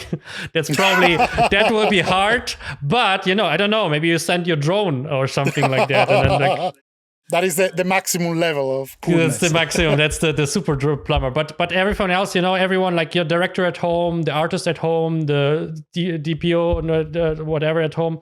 I don't know. That sounds a little bit too harsh. But yeah, I love the opportunities. And I mean, it also gave us the opportunities to share our knowledge and to give that. So that's why I was kind of curious about the whole thing. But do you think that it is essential to learn English? To be completely honest, I believe so. I believe this is an industry that is global. I'm lucky because I can access to books in English, tutorials in English. Also, I can access to things in Spanish and in Italian. There is so little. I mean, I don't even remember if there is any good content in Italian that I cannot find in English. So this is what I mean. It's like when you learn English, you are going to have the opportunity to learn from the whole world. Because I have to say that this industry is also quite generous. There is many people sharing content, even sharing content for free. And that is something that is amazing. But not just tutorials. There are even podcasts like yours, or like magazines, or websites, or there is so much things to learn. The only request is that you have to understand English. So if you don't, you are going to exclude yourself. Right now, we like it or not, English is the common language of the world. So is more or less in everywhere, more or less people is going to understand more or less English. There are places that can speak English fluently, even if they are not like the first tongue. But even in the other places, you can more or less understand something. Well, I believe the first thing of communication is to have the language, a common language. If you don't have a common language, you cannot access to that culture. So for me, I have to say that I was very, very bad student of English in the school. And I think I learned English the hard way. Just recording tutorials because I need it, and then writing because I need it, and then writing emails because I need it. So you learn because you need. It is really difficult to learn something when you don't need it. Yes. So I was working, and I needed to understand my supervisors giving me directions, or I get fired. So here you are. You learn English very well. You become Shakespeare. If you are poor, you become Shakespeare if you need. So that is what I mean. It is mandatory. You like it or not, it is mandatory. Yeah, I mean, you can choose this two ways. Basically, you said the pushy way, you need because you get fired or something. But also, you mentioned something that a lot of people was the way that a lot of people learned actually English was by they wanted something. So, for example, you wanted to watch the movies already before they were be translated or something like that. Same for me. I loved American culture. I loved American movies. So I started like subtitles and then like normal. And nowadays it's basically normal. So there's like this two ways. There's not just, but you need a motivation. You cannot just, it is important for me. It was important to have the job. I can promise you, and I noticed that with French for me, I had extreme problems to learn it because there was no much incentive to do it, especially with COVID, especially with the French attitude. They have a little bit of a fuck off attitude. So especially if you don't speak already great French, You need an incentive, basically. So what would you say to someone who just says, like, I'm afraid to speak English? I don't know. This is typical things. I hear, like, in France, a lot of people, like, literally, like, I don't speak English because I'm afraid. Or I don't speak English because I'm not good. I don't speak English because, I mean, I still hear, like, an accent from you, and you are aware that your English is not perfect, but you still, like, you speak and it doesn't matter, and I absolutely understand you, and that's fine, and that's important. Someone told me, a friend of mine told me once, because when I moved to London, I was afraid of my accent, and he told me, never lose your accent, because that is what gives you character. And actually, I'm very proud of my accent. What is important for me is, like, you understand me and I understand you. Yes. Everything else is just, it's like, as you said before, better picture, better sound, better accent, but it's just accessory. But the important thing is, I'm teaching you something, you learn from that, okay, I'm just doing my job. And what happens to me also, just to be honest, is like Spanish people always tell me that my English is really, really easy to understand for them. Of course, because of my accent, my inflections, my ways of speaking, my words. So also the same for Italians. So yeah, there are good things in your accent. Never lose your accent. It's actually a good thing. It's just demonstrating that you are coming from someone else. So you deserve the place that you earn in that place. So if someone doesn't want to learn, or they feel afraid or so, it's because you don't want it that much. A friend of mine once told me, if you want to learn a language, you need a girlfriend from that country. Yes, that's something I heard multiple times. and I have to say, like, that was before I met my wife, and it's like, yeah, but come on, you cannot meet someone and fall in love without understanding each other. And then I met an Italian, and we first met speaking a bit of English, broken English between us. And then one day I said, this is very bad. I have to learn Italian, or we are going to break up, or okay, I'm going to learn Italian. And I remember I was learning Italian in these books of Learn Italian in 28 days. I read the book, I was doing the exercise, I was studying like seriously crazy. And one day I call my girlfriend, and I think, I have a surprise for you. From now on, we are going to speak in Italian. And I started speaking in Italian. She was so upset with me because, you have been faking all this time. And she didn't speak to me for 3 days because she thought I was faking. And it's like, no, I learned with a manual. So you are telling me that you learned with a manual in 4 weeks. Yeah, it is true. So the thing is, like, when you really need it, you are going to learn. So if you are just saying, yeah, I'm going to learn English because it's the right thing to do. No, you are not going to learn. You want to learn English? Get a job. And when you feel like they are paying you a fee every day for doing something you don't understand, you are going to learn so much in there, because you are going to feel like someone is pressing you to learn. The same is when having a boyfriend or a girlfriend from that country. Also, the language is not just the language, it's the culture. Is the way they use the words, the way of cursing, for instance. What is admissible for people in one country is not for another. So it's just you are learning a world when you are learning a language, and it's so beautiful. And it's something that keeps your brain so healthy. Just reading other languages and understanding the way something that I learned in Italy is the way they express their feelings. They are very graphic when they express, and they are telling the story with the hands. Also Spanish, but the hands. I mean, in Italy, you speak as much with your hands as with your mouth. So for me now that I have been living in here for a long time, when I have to speak, it is sometimes challenging to me not to move my hands. Now I'm used, so I just put my arms in here and I try not to do. But if not, it's going to be like, they can say like, what are you doing just by doing this? So it's so cool. And that is something you don't learn in the dictionary. So this is what I mean. You learn another way of expressing yourself, telling feelings. There are even cursing words that doesn't mean anything in Spain. But now when I have to say something and I'm very upset, I have to use a set of words in Italian because they best describe my feelings. So it's so nice. But you always need a push for that, not a willing, because learning a language is something really... I mean, I'm learning right now, I'm learning Russian. Как хорошо ты говоришь по-русски? Oh my God, no, let's not start like that. Конечно, конечно. So the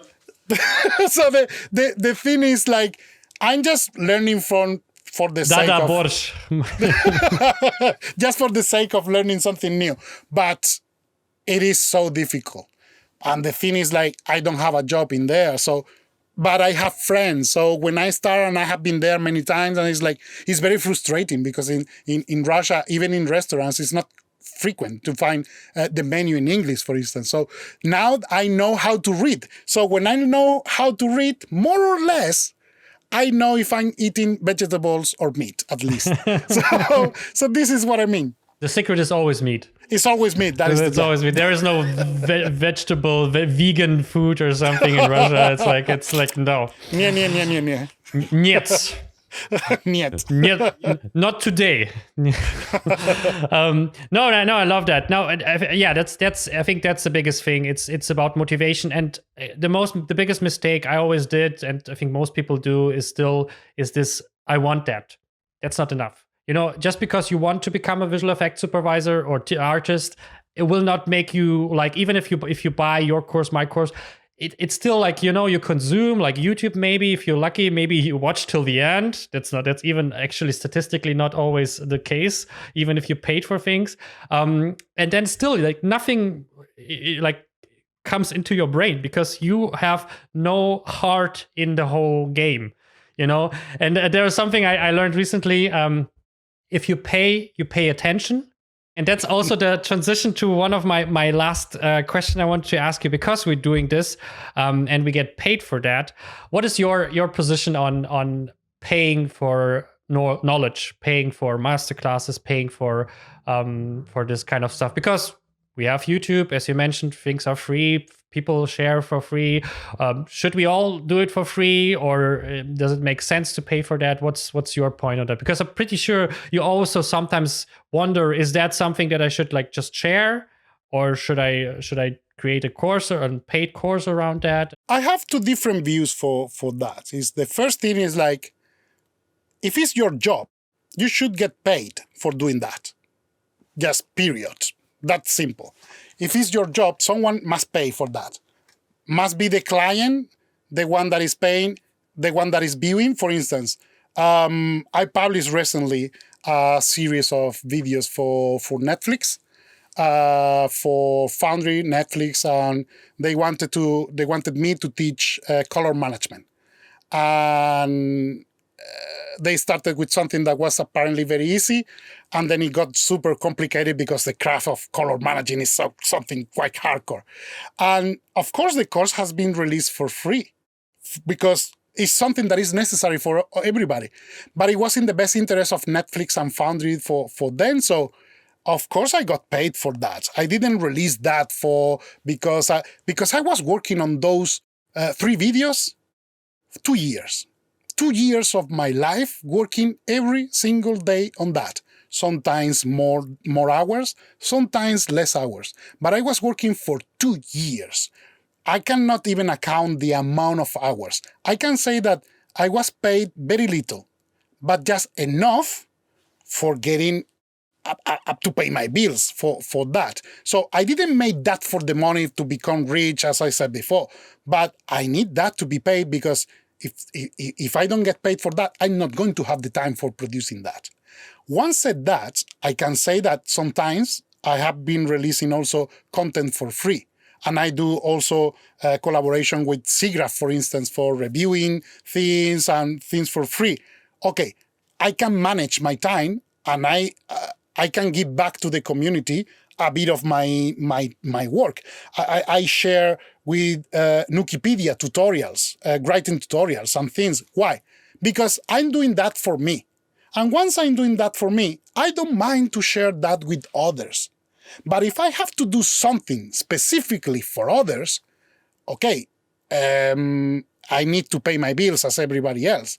So if I was a philanthropist and I was super rich, I will say, oh, I'm going to devote my life just to give my knowledge to the world.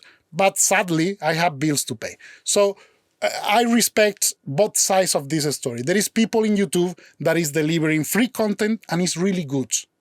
There is people in YouTube that is delivering content that is really bad. That I have a problem with that.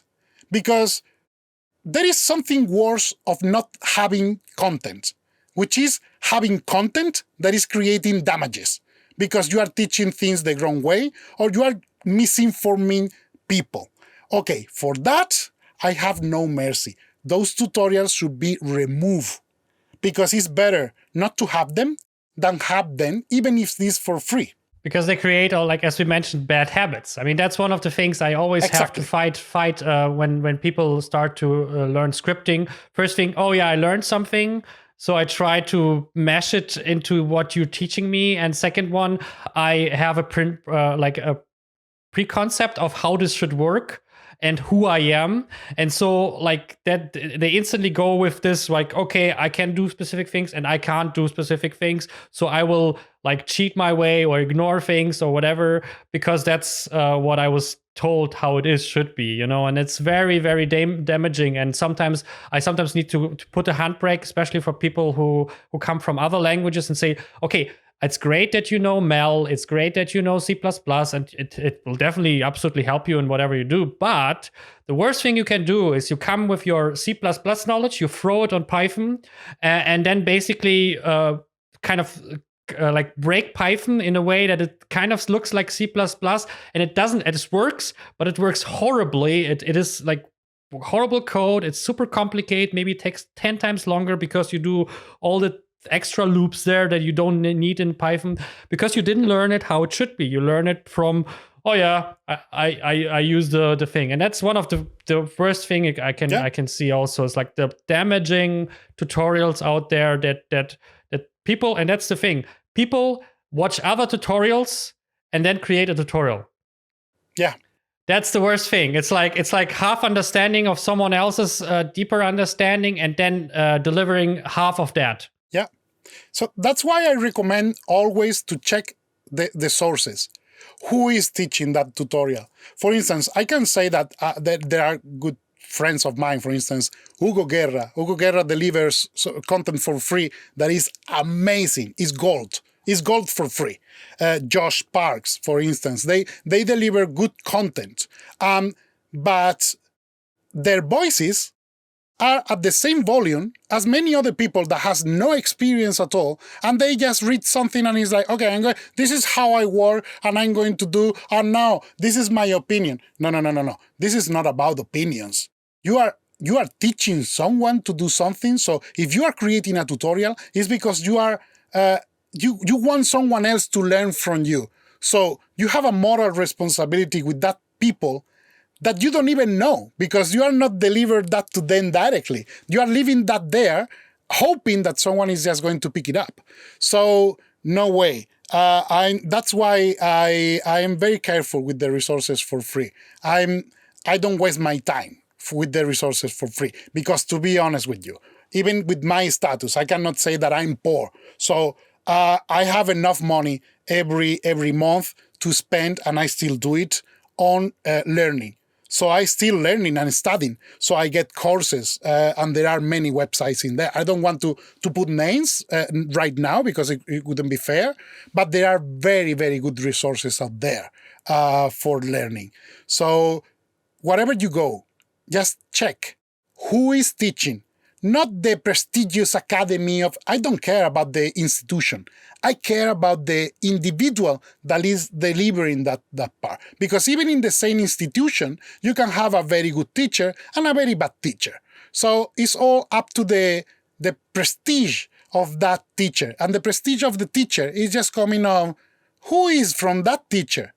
Who is the students? Those students, what are they doing now? Because for me, my prestige as a teacher, my point of being proud is because mostly all my students get a job. It's that simple. I don't want to advertise myself. You want results. Yeah. You don't just want fraud. You want results. Because at the end of the day, it doesn't matter what you teach them if they have nothing from that. If like, oh, I now learned Python. I now learned Nuke, but I don't do anything with it. It's like. So it's useless. So my knowledge is for professionals. That's why I'm teaching master classes for professionals, even for people that has no experience. But I want to take them to the point of by the end of the course, you are going to get ready to work. And that's it, ready to work. And my point is, if you are spending the money, you need to get results. You are entitled to tell me, hey, I want results of you because I entrust you with my money, my dreams, my expectations.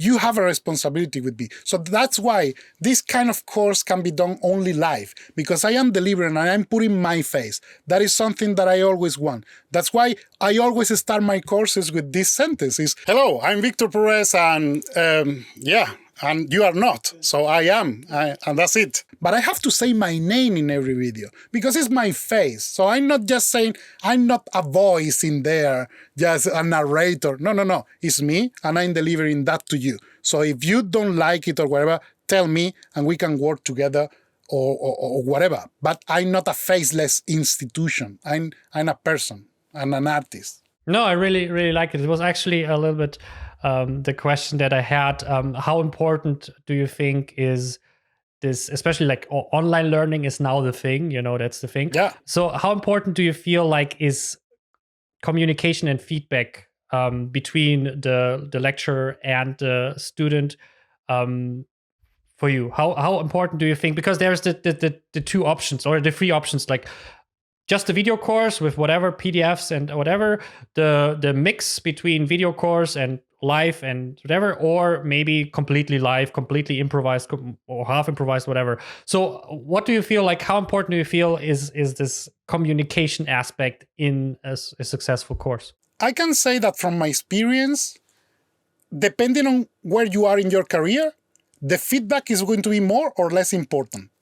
If you're in the very beginning, it's not about feedback. It's you need someone to be completely in communication. It needs to be two ways. What I have found is like people that is starting to learn, for instance, the craft of compositing, from tutorials, they take years and in a very hard way and in a very difficult experience. While having a course is way easier because sometimes it's just a very silly question that is going to unlock everything. So having someone to ask, a mentor, in the very beginning is essential. Then, if you are in 10 or 15 years in your career and you know many things, and you just need to implement your technique with something that you don't know, for instance, I don't know, it was a trend a few years ago, deep image compositing, that was kind of new a few years ago. So people that wasn't used to that, you just need, if you have been a compositor for 10 years and you don't know deep image compositing, you get a tutorial and in 2 hours, you know everything you need to know about deep image compositing. But if you are learning compositing, you have no idea about compositing, and then you find that same tutorial, it's like, oh my God, what I'm going to do with that? Why do you need, so are they pixel? What are the, so you have many basic questions that without the answer to that, you cannot unlock the knowledge that you need to continue. So you stop and you get frustrated.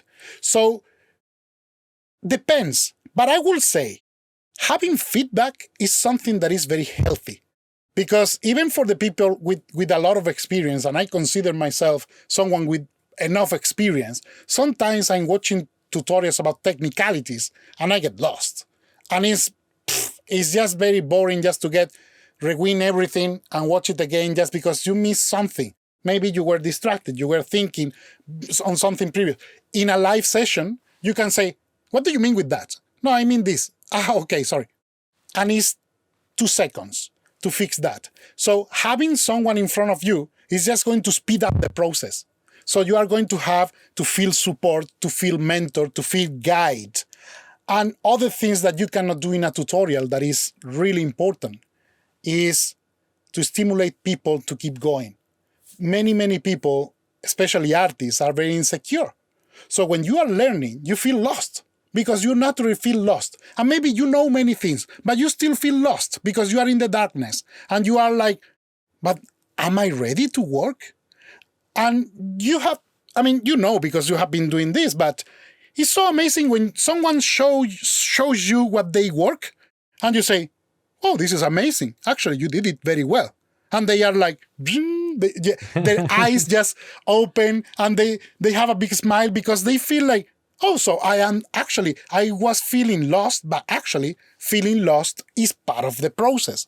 So having someone on the other side is always important in a more or less implicated way, but is a good question. I have been also, in the last few months, I have been delivering one-on-one for professionals, people that wanted to refine skills of, for instance, photorealism or something like that. They were saying, I do this, I feel it's right, but when I look on the screen, it feels fake. What is feeling fake? And you are just talking to them as a colleague. And it's like, well, I have a bit of experience with this. I can say that maybe this, why don't you try this or that? Let's see if that improves. And it's something that maybe they didn't thought about. And it's like, oh, actually, yeah, I never realized that. So just a tiny input. I have been teaching people maybe 20 hours, and you give them those 5 minutes that change their lives. Those 5 minutes. And the other 19 hours and 55 minutes are not important. But those 5 minutes is those that you are actually doing, boom, the step up. But you need to enter into that space, to create that space, to open, to meet each other. That is something that, as you said before, that happens very easily in the same room. But when you are not in the same room, that is the mastery of the teacher, just to make you feel comfortable, like you are in the same room. So you are talking, and at the end of the day, I really have the feeling of many people that have been meeting during the pandemic that I never met in real life, but I feel them like my friends for some reason. And I don't remember them in the monitor. I remember them here with me. So this is what I mean. So that is something that is happening. It's a new normality. I guess it's like, the Lumières when they screened the first train that was coming in the station in the cinema, and people was running scared because they were not used, or the telephone, it's something new that we need to get used to that into our DNA, our style of life. And maybe one day we are not going to miss it that much. I don't know. We will see. That's actually a lovely answer, because I believe absolutely, and credits to CGMA here. I learned a lot about how to deliver a good masterclass, basically. And for me, it helped because part of their structure is a Q&A and feedback videos after the assignment delivery, basically, which I continue doing because I noticed you can buy as many courses or watch as many YouTube videos as you want. And if it's high quality and if it's a specific question that you want an answer for, great. You probably don't need someone hand holding. Maybe someone for a question. That's can happen. That's basically this bit later.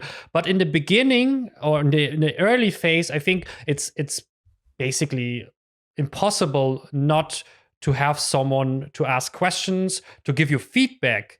Just like looking at, because a lot of times as a beginner, you're like, I just cannot get it right. I know what I want, but for some reasons the alpha channel is kind of visible or whatever. You just but like someone like you or someone like me comes over and it's like, change the opacity or whatever. Bam. And it's like, click, and I can move on. And the other thing, of course, you create bad habits. You're like, oh, like that's typical thing in Nuke is, for example, ugly scenes where the notes are all over the place is a typical thing that happens if you are not coming from a like thing. So, for example, style and formatting is actually one of my core principles in the beginning of scripting, because if you script, you will have problems later because you cannot read your stuff. It's same thing with Nuke. If you just do it and then open it again, or other people open it, you don't understand where it's going because there is no clear structure. And so I think basically the only way to start a skill after the basic introductions and you get the basic understanding of how it works, you watch some Nuke tutorials, for example, I think it's the only way is to do a masterclass or something like that with feedback, with communication, with Q&As, with people that look at your work and give you specifically for your work feedback. I think everything else is a waste of time, because at the end of the day, you can learn the things with feedback and Q&As in a year, or you can learn it completely by yourself in 3 years and then need to kind of roll back maybe and roll forward all the time because you get feedback that like, oh, no, that's not how we do that. Oh, no, that's not, it's kind of like this thing. So you can learn everything by yourself, especially with the information. But I think what you can do with feedback is make a good, like, learn it really good from like basically you said, if you didn't have Steve Wright, you probably maybe never been as fast, as successful, as fast also. Maybe it would take longer and stuff like that. But he established like rules of this is excellency. Don't make a trashy scene. Don't make it this way. Don't make it that. And I think that is important. And I think that's where we have to get the shift away from, yes, it's for free. Yes, it's online. It's easy access. But it doesn't mean it will help you. It can damage you, as you mentioned. And it doesn't mean it will be fun. Because, again, a lot of times, I for example, I wanted to learn Houdini. I like the idea of FX, but I cannot get into Houdini. It's just so torturous. It's the same thing as I remember when I started with Maya. It's the same thing. It's so nothing works. Like it's kind of like as a beginner for you, nothing works. Like, and then it ended up being one number somewhere you forgot, and everything makes sense. Yeah, that's the thing. I would like to close up everything with 2 questions. The first one would be, would you do anything different in your career? If you would look back and think of all the paths that you went, would you say like, okay, if I wouldn't have done, my life could be a little bit faster on that lane, and I could be a little bit that. And I don't speak a regret specifically. I'm talking more of like learning experience for people that could like look back at your career and say like, oh yeah, maybe I should do it this way. I believe everything I did was the best decision I made in that moment. So I don't regret anything, as you said, but I can't say that even if I don't look like someone shy, but I am actually very shy. I am very difficult, not now, because with time I have been learning more about being more open. But I remember when I was working at DNEG, for instance, I was very shy and I was very quiet.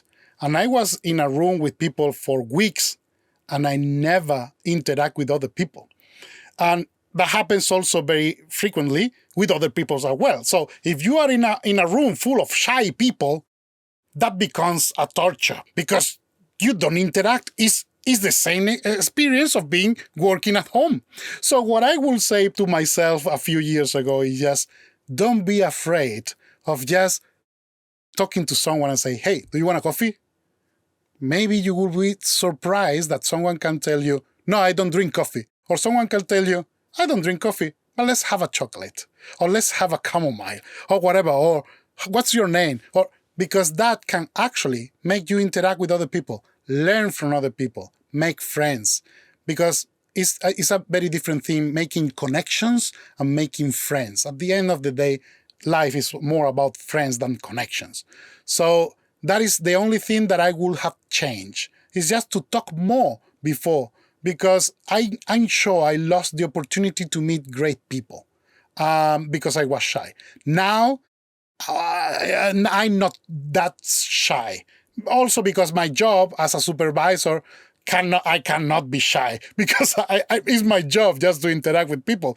But that is something that I'm missing when I'm going to the companies, because when I'm visiting the companies that are working for my projects, I see people in the rooms so quiet. And I remember I started this conversation that we have. I started talking about union.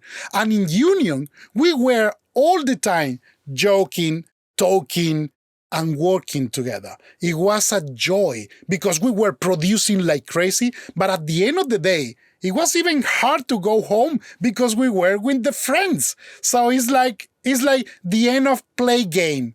Okay, let's go home. And it's like that. If you are enjoying what you are doing, it's a very different story. So that is the only thing I would have changed. Yeah, that's great. I mean, and it's also, I think, with some it comes a little bit easier, with some it comes harder.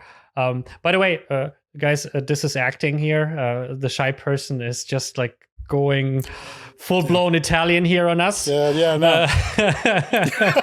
Acting. Like, no, that's amazing. I think it already bashes into my final question, but maybe we can give it a little different spin. What would you say is your secret to progress, to overcoming your inner like habits and moving forward, basically, and basically kind of getting out of your comfort zone to move forward, to get success, to your goals, basically? What you would say is that drives you shift lanes and even maybe change careers if necessary? Is I try, that is something that I learned the hard way, is I try not to waste my time. The minute I feel I'm wasting my time, I have to change. I have to change something. I have to change, starting with myself. I have to change from myself. If I feel I'm wasting my time, I have to understand why I'm feeling that. Is just a feeling or I'm actually wasting my time? But that is coming together with the most important point, which is I recognize myself as someone that is fearless. I was very afraid when I was a child, and I lost so much because of that. Since I had the experience, this close death experience with the earthquake, that it's a miracle that I am here alive today, because I get out of my place and in less than 5 seconds, the house implodes and everything was. So after that experience, I lost my fear. So now I simply don't care of the consequences. And every time that because of course I get afraid sometimes because things happen, but I always try to ask myself this question: what would you do if you were not afraid to do it? And then it's like, okay, let's remove the worst case scenario. Let's remove whatever. What will happen if I do that? And then you start analyzing the worst case scenario. I don't care about that. Because the actual real worst case scenario is don't do it because you are afraid. That is the worst case scenario, always. So after that, it's like, okay, let's do it. And that is that moment of jumping into the unknown. But that is the only way you have to grow, to jump into the unknown. Because if you stay in the place that you know, with the friends that you know, with everything, you are going to have that. If you do, that is something that I think it was Tony Robbins, but something that I always think is, if you do what you always do, you will get what you always get. That is something that terrifies me. No, I want something more. I always want something more. Sometimes you get more, sometimes you get less, but the experience is always there. And that is something that at the end of the day is the reason why I'm an artist.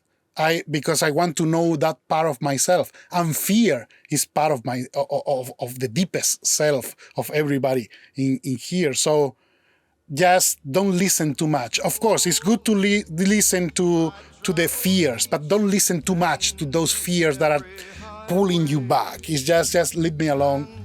If I die, I'm going to die doing whatever I want to do. As Frank Sinatra said, I'm going to do it my way. I had so crazy Far Cry 3 flashbacks just now, and it just reminded me because it would be perfect with your Spanish accent, because in Far Cry 3, Vaz, who is a Spanish, says, Did I ever tell you what the definition of insanity is? Insanity is doing the exact same fucking thing over and over again, expecting shit to change. That is crazy.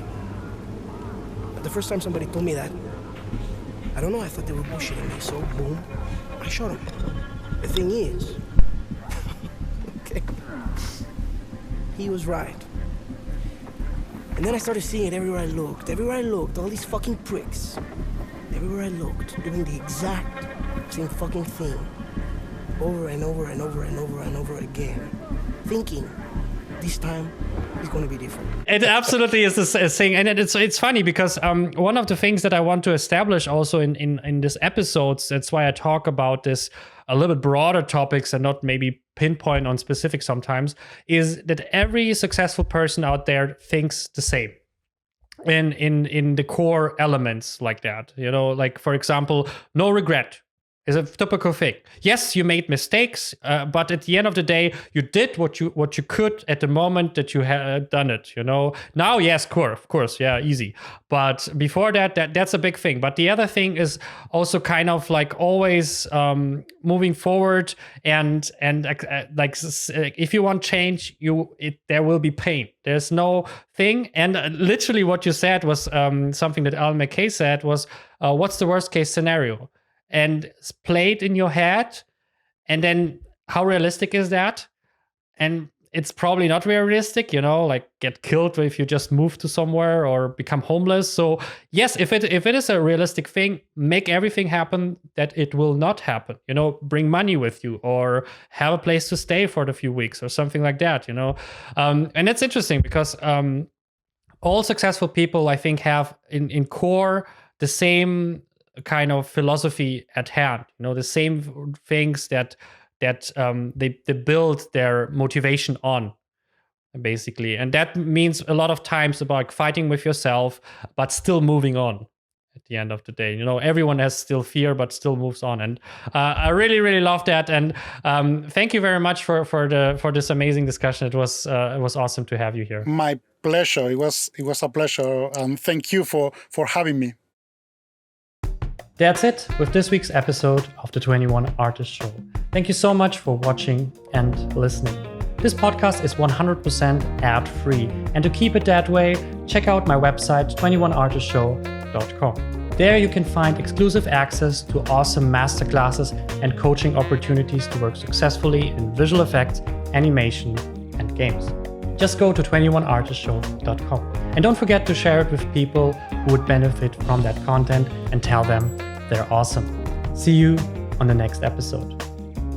Next on the 21 Artist Show. Part of it is just, you know, coming in and feeling the vibe of the studio itself, right?